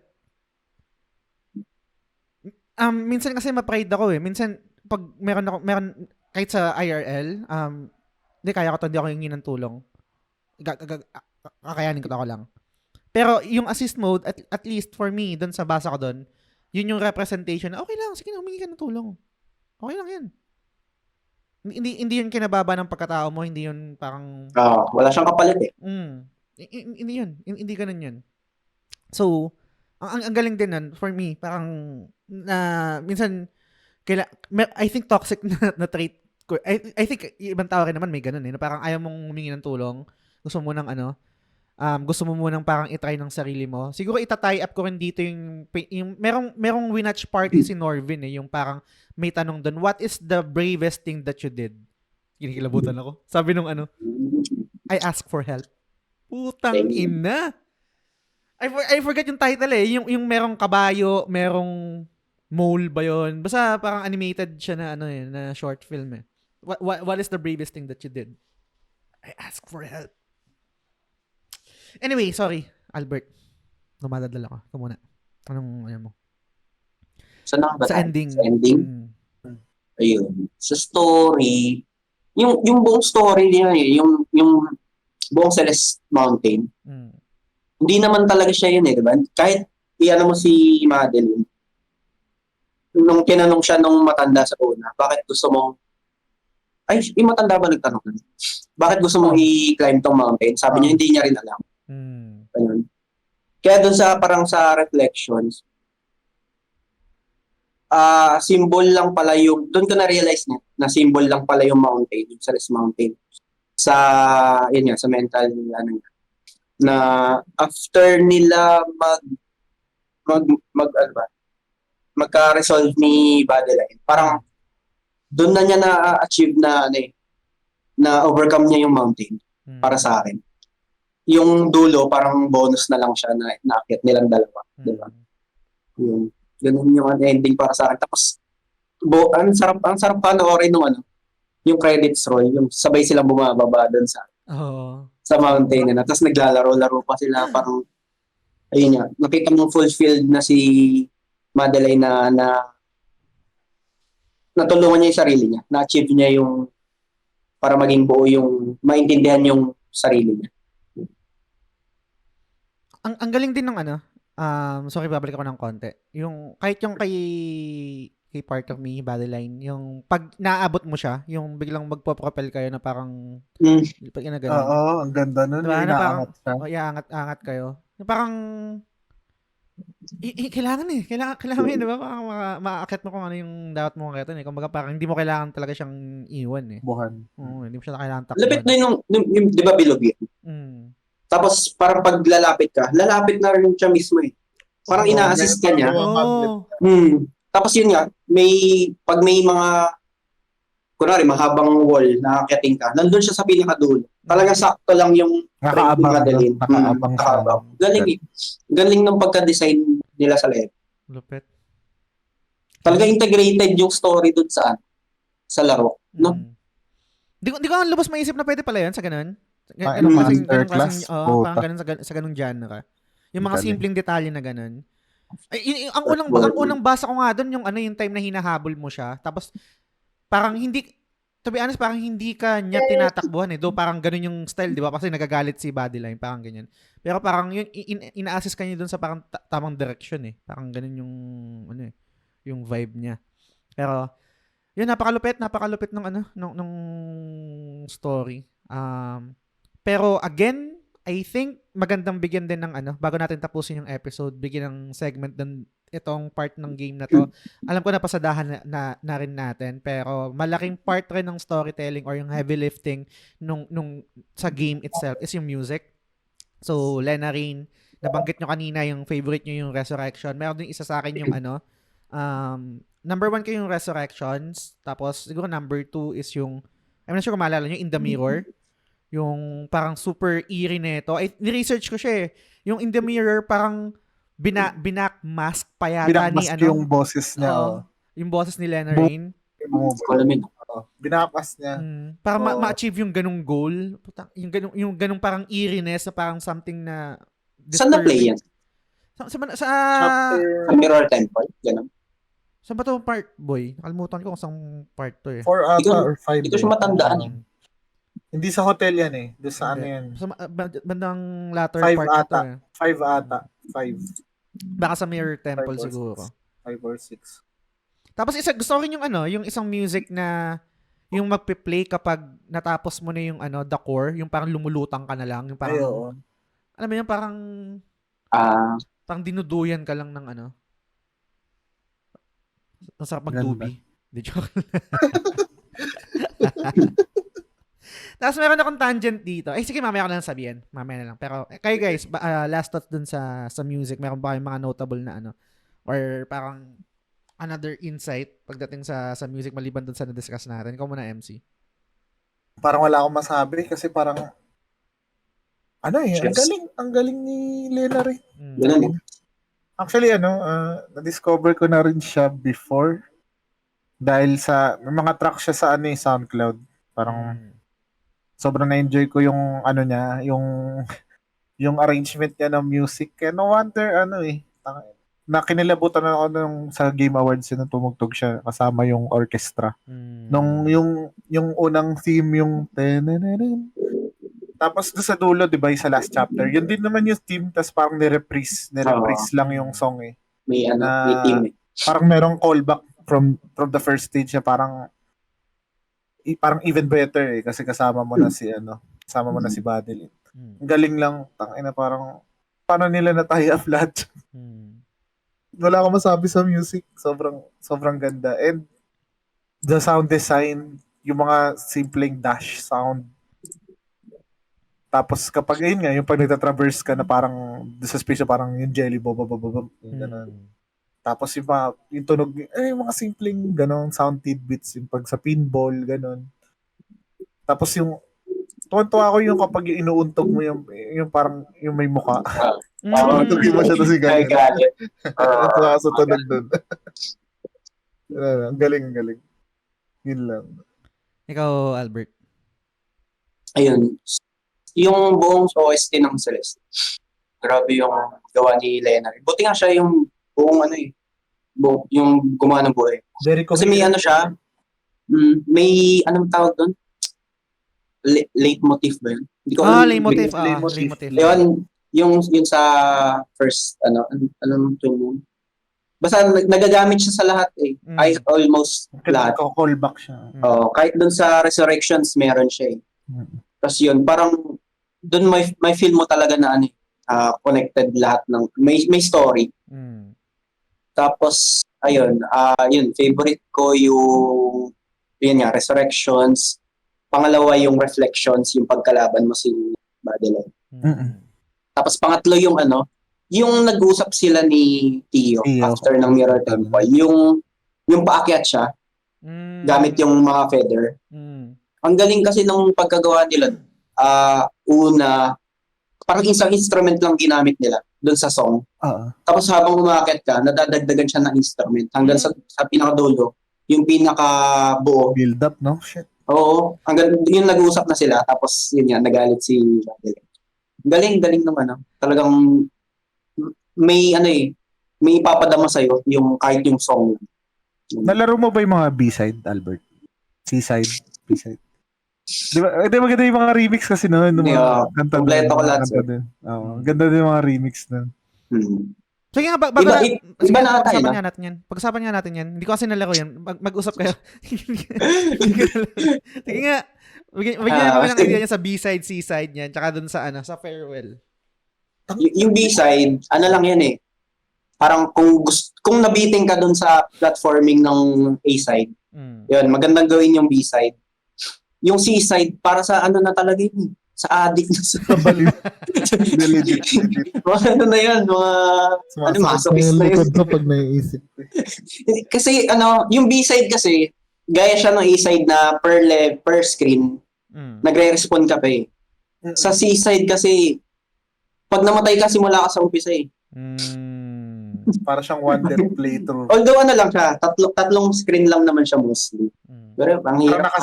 Parang naka-section. Oo, naka-section pa rin. Pero pag namatay ka, ulit ka sa umpisa. Meron yata akong sorry, last na. Isang beses ko lang naman experience, so trinay ko lang. Trinay ko yata yung chapter, yung B-side ng chapter 2. Hindi ako naka doon sa yung hahabulin ka ni Madeline, yung parang yung meron kang i-activate na yung bilog-bilog para bumukas yung mga susi. Mga susi. Tapos hinahabol ka niya. Ang lit lang nung screen ng putang inang yan. Tapos maka-compress.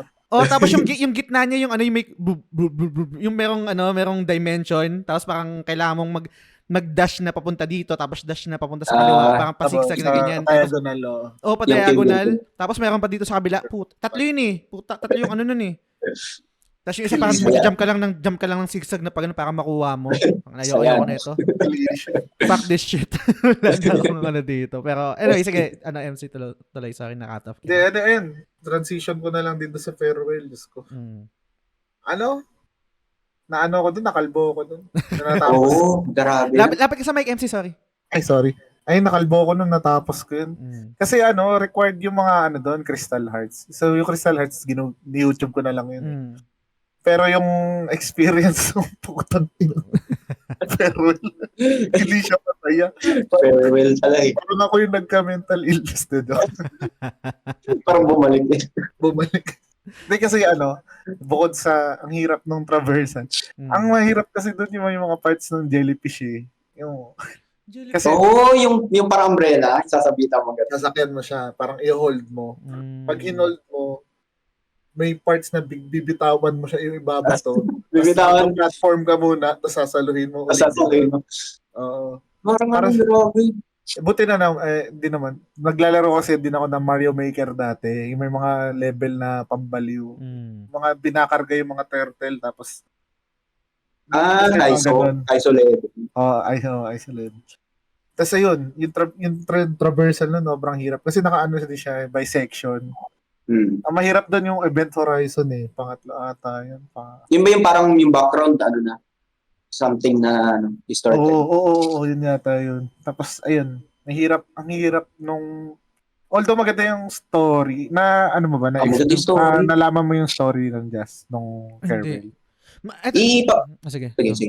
Sige, ikwento mo okay lang ikwento. Pero parang ma-pride nga ako. Iniisip ko mag-assist mode na yata ako dito, pero parang sige, assist mode. Baka balikan ko lang to. Try mo muna. Try mo na lang siguro. Eto, sige, last na to. Last na daldal na to na-break ako nung isang area doon na imagine niyo, kung matatandaan niyo to. Merong kuryente, tapos parang merong conveyor na pag magdadash ka, gumagalaw. Tatalong ka dito sa baba, kukunin mo yung dalawang kristal, okay? Para magdo-double dash ka, tapos akyat ka dito, tapos kailangan mong yung magpa-propel papunta sa kaliwa para kunin yung dalawang hindi ko ma-timing yung yung bitin yung talon ko. Hindi ko magawa yung pag nakakapit ka sa wall. Tapos yung pipindutin mo yung dash, tapos parang tatalsik ka ng malayo. Hindi ko magawa yun. Ba yan? Tingin mo skill issue pa ba yan? Skill issue yun, pre. Skill issue. Hindi, kunwari, kung talagang sinaga mo, kakayanin mo. Kaya niyo yun. Kung pagtsatsagaan mo. Kailangan ko ng matinding motivation. Hindi enough yung Yossi, yung 200 pesos. Sabi sa'yo Pero isang beses, siguro sa headspace lang din talaga. Isang beses nagawa ko, sabi ko, putang ina, kaya pala yun. Yung sa mga na-listeners, baka hindi nyo na-imagine. Pero imagine niyo nakakapit kayo doon sa parang, kunwari, malaking bloke, right? Pag nakakapit kayo doon, kailangan yung tumalon papunta sa kaliwa. Pero yung talon nyo bitin. Meron kang gagawin na parang specific na combination yata ng button para ipropel ka ng mas malayo para maabot mo yung magpapa-cooldown ng dash mo papunta dun sa kabila. Parang pupunta ka ulit sa kaliwa tapos pupunta ulit sa kanan. Pukin ng inang yan. Alam niyo bang may mga golden strawberry? Ay, hindi ko alam yun. Golden strawberry. Di ba alam? Yung golden strawberries, sa B-side at C-side meron siya. Sa A-side, meron siya sa pinaka-umpisa ng level. Pero kailangan matapos mo yung level nang hindi ka namamatay. Kailangan walang patas. Putang inang yan. Tapos meron pang isang, sa first chapter, isa pang wing na golden strawberry, nasa pinaka-dulo. Kailangan matapos mo yung level nang hindi ka nagda-dash. Putang ina. Talon lang. Grabe na yung doon. Ginagawa nila talagang sobrang advanced na yung technique na doon. Ay, nako. Pero yung sinasabi ko, madali lang sa inyo yun. Nagagawa nyo ng 100%. Yung kailangan mong yung pag nakakapit ka, tapos kailangan mong i-propel yung sarili mo ng mas malayo. Paano ba yung button combination nun? Parang dash ba yun? Kahit nagagawa ko yun, kahit pag ulitin ko, mamamali pa rin. Mamamatay ka rin mga ilang beses siguro, mga 50, ganun. Pero magagawa na. Patience lang talaga. Tas may kuryente pa yon kasi meron lang Meron. maliit na ganun, yung sa gilid niya may mga kuryente. Gago po tayo ko na nun. Pero, asan na ba tayo? Hindi, yun, nabanggit mo yung strawberry. Hindi ko alam kung, meron bang ano yan? Deeper meaning ba yan? Yung strawberry, tapos bilang strawberry cake yung ginawa nila? Yung sa ending. Meron bang, or ano lang yan? Parang meron. Wala akong read dun eh. Baka meron kayong read dun. Wala eh. Piniga Alam ko ko yung sa- utak ko eh. Wala eh. Doon sa original, sa Pico 8, strawberry, meron talaga strawberry. Yun talaga. Tapos alam ko meron din sa team nila na berry ang pangalan. Ewan ko, baka dahil- Tsaka alam mo ba Doon yan, sa story, ewan ko. kung ilan ang nakuha mong strawberry, nag-iiba yung cake base doon sa bilang ng strawberry na kinuha mo. Ah, Kasi Iba-iba kapag, pa siya. kunwari, mga dalawang strawberry lang, parang cupcake lang na maliit, tapos magiging pie siya. Tapos malungkot sila lahat. Malungkot yung picture. Tapos pag yung madami, magiging parang cake siya, tapos masaya sila lahat. Malungkot Sa dami sa ng akin. strawberry na na-collect mo. Ayun. Malungkot. Ano lang. Nung kumain sila. Malungkot ba nung kumain sa'yo? Oo, malungkot sa akin pa. Ayun yung sinabi ko kanina. Pero ang maganda nun, alam mo kung anong maganda dun? Hindi ko alam kung parang gina-justify ko lang na konti yung nakuha kong strawberry. I'm not sure kung kahit marami yung strawberry na nakuha nyo, merong ganung line si Bodyline na. Kasi dun sa ending ko, dinefend ako ni Bodyline na parang hindi Oo, parang mahalaga, Oo, nag-prepare siya. Ako uubos niya. Hindi ko alam kung may ganun line din. Wala. Iba. Iba yung dialogue. Iba yung Gusto ko na dialogue. yung ending ko. Ang sabi niya doon, sabi niya kay Oshiro na parang beware, hindi great baker to si... si Madeline. sabi ni Madeline na, sinabi mo rin na hindi nga ako mountain climber pero nagawa ko. Magagawa niya, oo. Ganda ng dialogue doon. Nag-iiba-iba pala siya. Galing na. Oo. Pero, ang galing na na. kahit parang mukhang bona ka kasi konti lang nakuha mong strawberry, meron pa rin akong nakuwang reward doon sa line na yun na parang dinedepensahan ako nung part of me. Hindi, kasi ako kakain yan, ako uubos niyan, parang ganun. Galing. Anyway, siguro final thoughts, baka meron pa kayong gustong sabihin dito sa game, sa Celeste. Final thoughts, parang siguro invitation sa makikinig nito daw na spoil na sila pero okay lang kasi platformer naman to.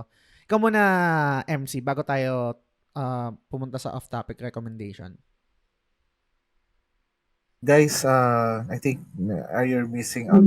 Hindi nyo nalalaro to. Siguro intimidating yung difficulty. Pero the game does not shame you naman kasi merong assist mode. Although, ma-pride lang kami mga tao dito. Pero, naman, if you want to experience the story, very, heartwarming. May kita mo na yung mga developers, they made it with full of love, ganun. Parang by heart.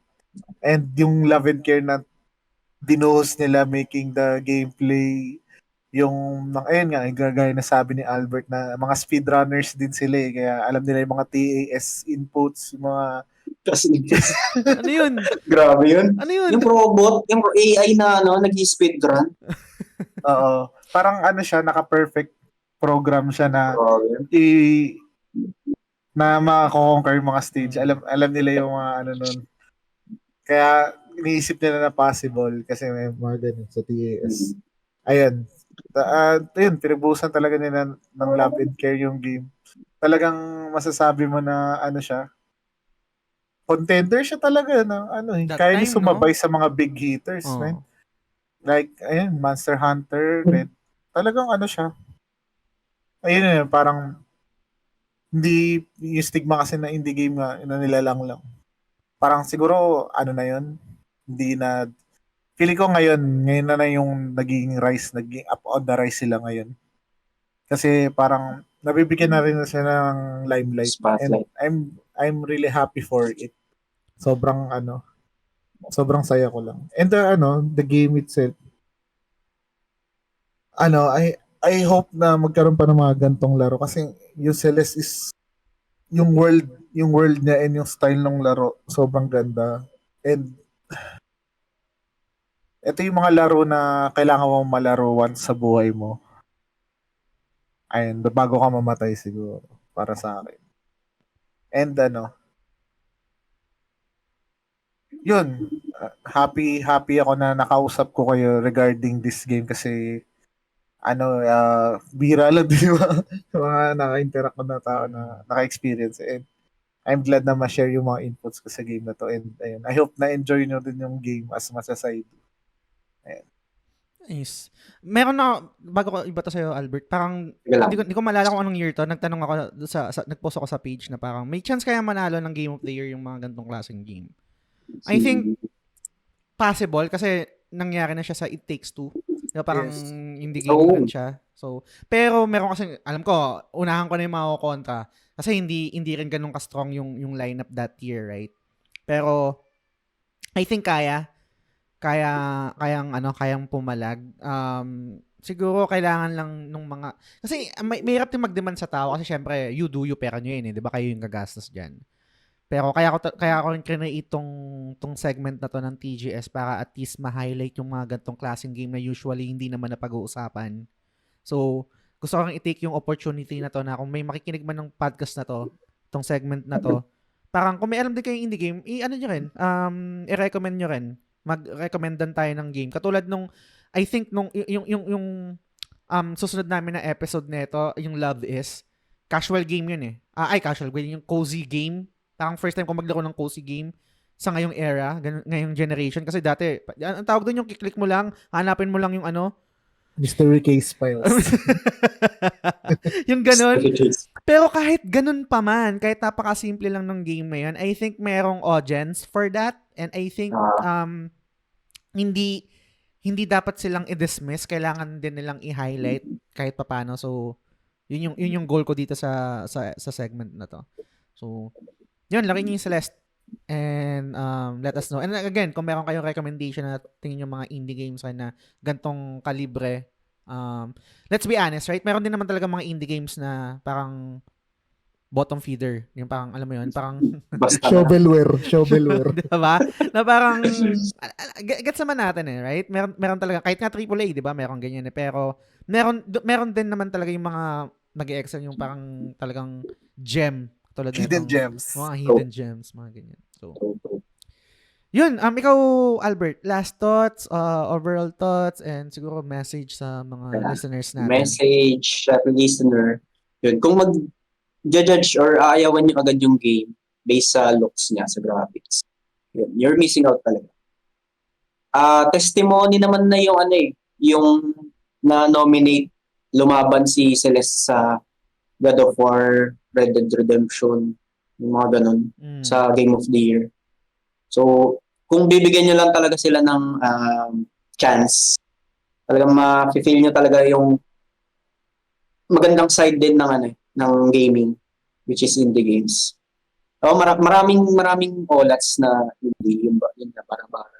Pero, yun, try nyo yung mga talagang recommended. Yun.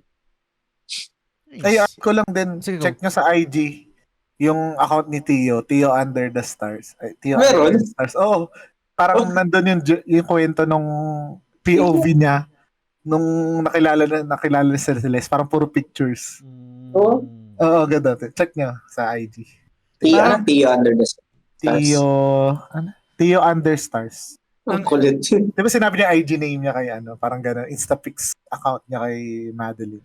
Ayun, nandun yung mga selfie nila. Tapos parang may mga nangyari after na parang nag-bonding pa pala sila gano'n. Kinilabutan ako, boy. Alam ko happy yon yung kay Tio. Pero biglang pumasok sa isip ko si Monica, yung account ni Monica sa Twitter. Tangina. Laruin nyo rin yun, guys. Doki. Free siya ngayon, I think sa PS Plus. PS Plus. Free siya. It's time. Talaga, recommend mo yung laro nila? Ginawa natin spoiler cast yun eh. Hindi, pero naalala ko kasi dun sa sabi mo, merong IG account si Tio. Sabi ko meron din si si Monica. Sa sa Twitter. Ay, ito yung mga picture ang cute. Oo. Galing. May character talaga eh. Galing. Yun, sana bigyan yung chance. Hindi naman to, I think kahit ma-spoil kayo eh, pero parang okay pa rin siyang laruin eh. Pero, yun, off-topic recommendation, unahan ko na tong off-topic recommendation para at least medyo related pa rin siya. Kasi lagi, alam ko parang enough na yung pagbanggit natin na maganda yung music. ng Celeste. Pero I think gusto ko pa siyang i-highlight ng mas matindi. So ang i-recommend ko pa rin is si Lena Rain. Marami pa siyang mga gawa. Meron akong tangent dito, meron akong parang anecdote. Nakausap ko si Lena Rain sa email. Nag-email ako sa kanya. Ano to, lore to ng TGS. Nung ginagawa ko yung TGS, listener ako ng mga podcast. Siyempre, parang kuha ka ng idea, ganyan, inspiration, etc. Isa sa mga pinapakinggan ko na podcast, maliban sa Good Times with Mo, maliban sa Kinda Funny, maliban sa Sacred Symbols, maliban sa Puro Kalaro, at sa mga ibang ano pa. Yung isang podcast na pinapakinggan ko, yung Acts of the Blood God. Ang host nun is si Kat yata, Kat Bailey, na dating nasa RPG site yata yung name nun, tapos ngayon nasa IGN na. And yung opening theme nung podcast nila is yung Acts of the Blood God, parang ganyan. I'm not sure kung tama yung ano ko, kung verbatim na ganun. And then ni-research ko yun, and then nakita ko yung ano, nabanggit mo kanina MC, yung SoundCloud na account ni Lena Rain. Nandun siya, yung Acts of the Blood God. Tapos una muna pala, nag-PM ako dun kay Kat Bailey.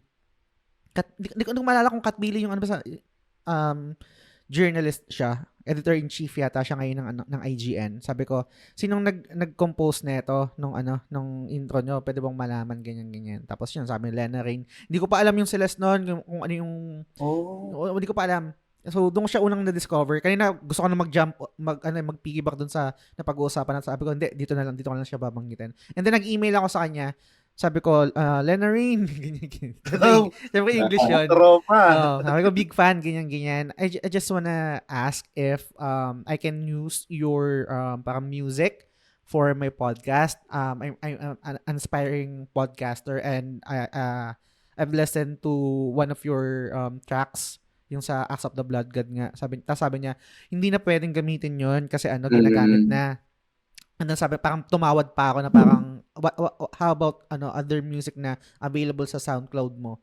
Parang hindi daw yata pwede kasi hindi ko na matandaan kung ganito yung conversation namin sa email mismo, or parang understanding ko lang sa sinasabi niya na pag nagke-create yata siya ng music, kailangan, paano ba yung yun? Paano bang tamang proseso nun? Yung parang by project, hindi yung okay, may create ako, pwede ko mang gamitin yan. Kung parang magko-compose ako, kukompose ko to para dito sa specific na project na to, parang ganun. Meron din siyang ibang mga projects kasi I think sa Minecraft, meron din siya, sa Guild Wars 2, meron din siya. Under sa Deltarune. Deltarune. Tsaka dun sa Chicory, ngayon nabanggit mo kanina. Chicory. Meron din. Yung bago ng dev nila. Di ba may bagong game?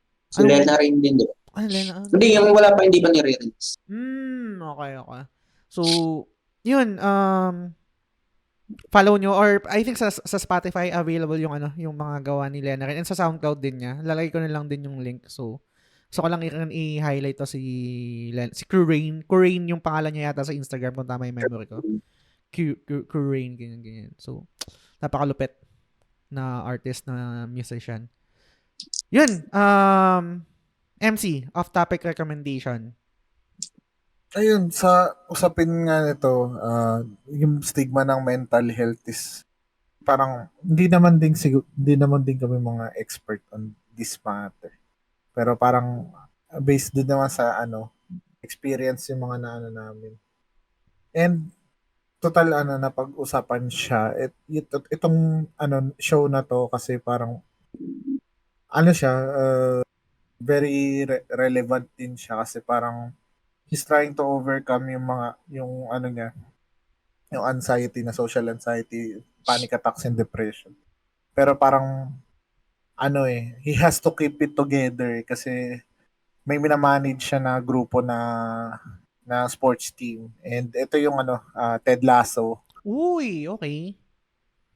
Parang siya, parang ang character niya parang hillbilly na happy guy. Parang kahit itanong ng mga players sa kanya na meron siyang mas advice, parang ganun. Parang go-to guy siya ng everyone do sa football team na yun. Tapos nung una ayaw nung manager dun sa sa coaching style niya. Na parang hands-on. Kasi hindi siya more ma-method yung parang ganito technical na Parang ginagawa niya yung things by heart, ganun. Tapos parang sinasabi niya lahat ng advice niya doon sa mga players na ganito, ayan, gawin mo by heart, ganun. Pero pagdating sa sarili niya, parang at the end of the day, parang nagsastruggle siya, labanan yung niya, yung depression niya, anxiety. Yun. Yun yung na. Ano ulit yun? Yung Ted Lasso. Ted Lasso. Saan available Sa to? Apple TV. Apple TV. Putang inang yan. Nag-renew yung Apple TV ko, hindi ko nagagamit. Panawakin ko na nga yan. Yes, Ah, ayun. Panoorin niya yun. Okay, sige. Or stream ko sa Discord. Ikaw, Albert, ano yung off-topic recommendation mo for this episode? Wala akong maisip na hindi related sa game. Magre-recommend na lang ako ng game. Ayun. Ito siguro yung isa sa best na indie game na mare-recommend ko. Which is Tunic. Nalaro niyo na? Ay, The best. naririnig ko yan. Aray, no. Ganda niyan. Kaso wala na ata sa PS Plus. Bibili Pinalis natin na. yan. Pwede naman bilhin Bibilin. eh. Tunic, ganda niya. Ayun. Ang galing ng pagkagawa niya. Ano siya parang sa akin 3 parts siya. Yung first part niya, Zelda-like. Pangalawa, parang naging Soulsborne siya . Tapos yung pangatlo, talagang puzzle na siya. Oo. Lalo First yung time ko na dyan, pre. Nagsulat sa papel. Yun. Oo, grabe yun. Talagang Sa papel lang. magsusulat ka ng puro linya lang sa isang page ng papel. Grabe yung parang treasure hunt na grabe experience doon. Try nyo. Ganda yun. Pero yun, optional na yan yung sinasabi kong puzzle. Naririnig ko yan sa pina-follow ko na na podcaster kay Colin Moriarty sa Sacred Symbols. Parang nilaro niya rin yan. Tapos nagandahan rin siya si Chris. Nagandahan rin siya. Yung isang I think nag-peak ng interest ko is yung I'm not sure, you can correct me meron daw certain language yung game na parang hindi siya literal na language. Ewan ko, hindi ko alam kung parang... Parang siyang Dothraki, gano'n. Oo, ganun. Hindi, natatranslate pa rin siya sa English. Natatranslate. Natatranslate pa rin siya? Direct English pa rin siya. Direct. Pero parang sariling sariling symbol siya. Oo. Na pwede mong ma-decode. Ang lupit na. So, yun, let's see. Lagay natin sa listahan. So, yun. Promotion siguro. Gusto ko lang i-shoutout yung 30 patrons natin. Meron kaming Bawal Bullshit. Meron kami itong Uncut. Merong Nakama Game Access. And then yung mga executive producers natin, sila Sans, sila Lance, si Mark De Vinagracia, si Yvette Suzanne Solivilla ng The Ara Channel, si Mike Rubio ng Xcore Gamers, si Kuya G, si Patrick Yasay, at si RD Casimiro. Maraming salamat sa inyo, guys. Tapos natin yung episode. Anything to promote, shout out? Go ahead, ikaw muna, MC. Ayun. Pa-follow and like GamePow sa Yun, Facebook. Tapos shout out sa mga sa TGS tropa, lagi nasa Discord. Ayun pala. Yan, Nagpo-farm. mga farmers ni Alice Go. Yung mga kasama mag-tropa. Dami yun, Yan. Ay, nakatawa lang buhay na buhay yung Discord natin. Norbin, lagi nandyan. Love you, pa. Asa yun, shoutout sa Madeline Coronet. I love you. Ano pala yan, every Saturday meron kaming watch party, so gusto nyo makitambay. Actually, after na itong recording, manood kami ng Plan 75. So yan, kung trip nyo, tambay kayo. Ikaw, Albert, anything to promote, shout out? Go ahead. Yan. Promote ko na lang yung FB page ko kasi hindi ako masyado active. Boy Game Boy sa FB. Pa-follow. Tapos, follow nyo rin yung sa community natin, sila Tito Tej. Yun. Backlog na naman Budolcast, si Kuya Ball, si Daddy Player One, Ara-Ara, yan. Si Palpi. Yung podcast niya?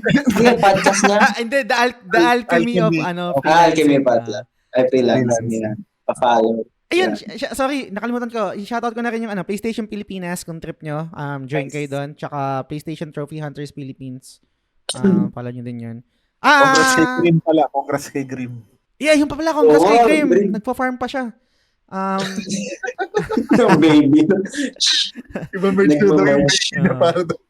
Yung AXA, na rin natin. Kahit gusto makipagsuntukan sa akin ni Blackbird. Yan. Follow nyo yun, guys. So, yun.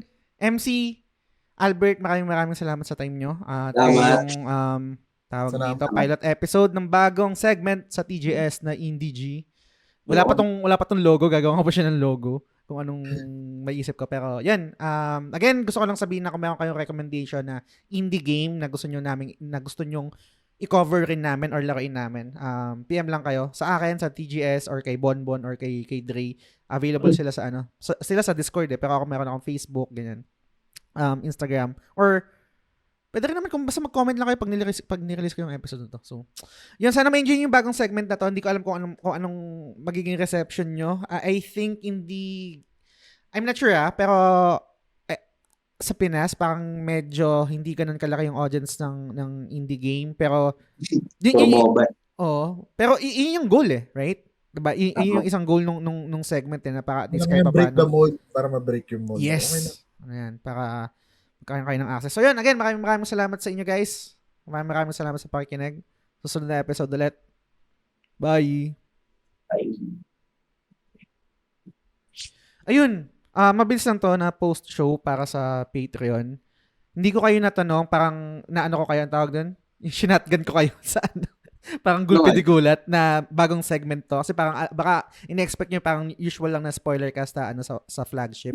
Anong thoughts nyo sa pala? Yung honest opinion nyo lang parang you can parang critique or kung ano man yung mga negative or positive man din sa segment na to, yung Indie G. Ikaw muna, MC. Anong thoughts mo? Or anong pwedeng ma-improve, ganyan. Kahit ano. Siguro tag dito. Palapit sa mic, sir. Sorry. Siguro tag dito.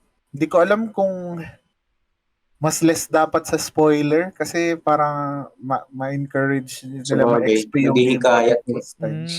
Pero okay lang, parang testing the waters pa lang naman. Pero parang siguro okay yung ganong segmentation na parang naka-breakdown siya. Kahit hindi, yun nangyari sa atin, parang unnatural lang naman Parang nagtahi-tahi lang naman siya. Parang okay naman na yung nag-breakdown na ganun. Pero siguro, next time siguro sa story, okay lang kahit hindi natin, vague lang natin. Parang, masabi lang natin yung ng game. Yung parang core essence na ganun. Pero kasi dito sa Celeste, parang kailangan siya i-discuss. So, kaya nga yun kasi yan Hirap. Pero magandang insight yun yung sinasabi mo kasi MC, I think yun din yung kailangan para ma-separate siya dun sa usual na spoiler cast na episode ng ng TGS na yun talaga all out And gaya rin yung sinabi mo na parang kung isa sa mga goal na itong segment na to is for the listeners to try that game, 'di ba? At least kahit paano kailangan natin mag-leave ng yun nga, spoiler para at least ma-experience nila first hand. Maganda. Okay, gets ko yung insight na yun. Ikaw, Albert, meron ka bang suggestion or feedback? Indie games na segment Indie games na segment. Ito kasi yung magiging pilot episode ng segment na yun, yung Indie G. Pero matagal pa yung release na ito. Baka December pa after pa nung yung last episode ng Project Ubus Backlogs. Okay. Siguro nagbo-boom na rin. Dumadami na rin indie games for dev dito So siguro maganda kung topic nyo rin yung ibang gawa ng Pinoy talaga. Maganda yun, pero meron akong challenge to be honest. Until then ba? Yung until then, yan. Cover. Ako medyo may hot take ako. Yun nga, teka lang, MC. Yun, yung until then, gusto ko yan laruin. And then yung, meron akong nililook forward na Metroidvania, yung The Fall Ascension, Keme ba yun? Nakalimutan ko yung title. Pero ito yung challenge ko, guys. Ang dami rin yung yung ano bang word dito? Wala akong mahanap na word para describe. Parang hindi ko alam kung paano ko siya i-cover kung sakali. Kasi indie game rin naman siya, right? Pero paano? Parang kunwari, ayan. Ikaw na lang, MC. Hindi ko lang mahanap na word. Baka offensive yung sasabihin ko Hindi kasi parang, yung iba kasing hindi sa akin lang naman. Yung ibang games na gawa ng Pinoy, parang Pinoy pride lang parang pag walang Pinoy pride. Maganda pa rin pa yun. Parang, ewan ko, nabablindside siguro na dahil gawang Pinoy, parang okay lang kahit medyo inferior yung gameplay. Ewan ko sa akin lang. Siguro magiging honest na lang ako. Patreon lang naman to. Patreon lang naman to. Magiging honest na lang ako. Na-try ko to before, actually. Merong isang Pinoy dev na gines ko siya. I think, Meron genre talaga yung game na ganun, 'di ba? Yung parang streamer game siya yung mga horror, right? Yung Outlast, nectophobia, parang ganun, right? Phasmo. Oo. Hindi ko alam kasi kung paano ko siya i-cover sa gantong format eh. Anong madi-discuss ko doon? Parang oo, ang goal nung segment na to is to give spotlight sa mga indie games, pero hindi pag ako ganun ka sure kung paano ako magmamaneuver sa certain games na parang wala akong masasabi. Parang kailangan ko pa rin ba siyang i-cover? Kailangan pa rin ba namin siyang i-cover? Actually, yung Love Is, nagtatalo ko na parang kailangan pa natin tong i-cover kasi wala akong masyadong masasabi dito kasi nga cozy game siya eh. Pero meron konti siguro. Yung ganun, anong take nyo doon? Ikaw, Albert, sorry. Last na to. Tumatagal na yung episode. Audience lang talaga yun. Di may audience lang talaga yun. Pass na lang din, hindi ko na lang ano yan. O, ayaw mo magsalita. ano ba ibig sabihin mo ng pass? Ayaw mo magsalita? Or pass na wag kong laruin, wag i-cover? Ayaw ko magsalita. Ayaw magsalita. Okay, sige. Sorry. Pero okay Ikaw, lang. MC. Mahilig, ayun si Albert, mahilig din sa mga indie yan eh. Ewan ko. Gray area, sir. Gray area, no?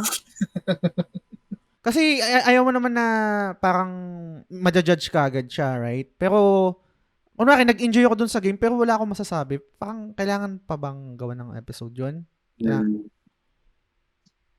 So, basta ano na lang, the gamers what they want to play. Yun na lang. Kung ano gusto laruin mo. Hindi, sa'yo naman tong podcast na to eh. Kung ano na feel mo. Oo nga. Baka kasi unfair. Na hindi sila nabibigyan ng fair share ng ano. Naman, ano yun? Hindi ka naman nilalagay sa pedestal. Hindi, kung gusto mo i-recognize yung game, edi mag-post ka na lang sa FB. Oo. Hindi mo naman kailangan. Ano mo lang. Okay. Mention. Shout out. Oo, parang ganun. Meron kasi Acknowledge mo lang. meron akong sasabihin sana eh, pero okay lang siguro sa atin lang naman to. Sana hindi niyo siya kaibigan. Meron nagte-trending na na developer sa sa TikTok, tapos parang binabash siya ng mga tao na bakit ang mahal ng presyo mo diyan sa game pero hindi naman optimized o parang hindi pa polished. Parang FPS siya na type of game. Walang ano yan. Tapos na natin dito yan. Pero yan, salamat sa time niyo guys. Salamat. Thank you. Kids. Bye. Thank you. Bye.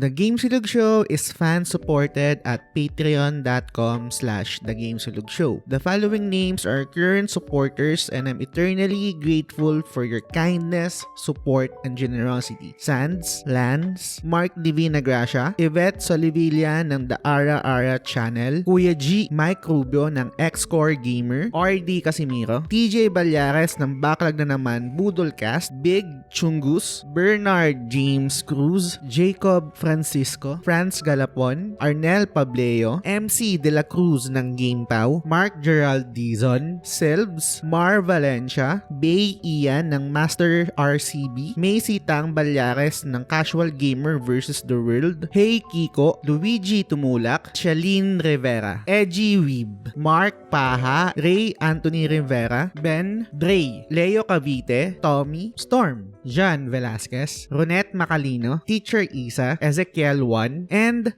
Cornflake. Maraming salamat sa inyo guys.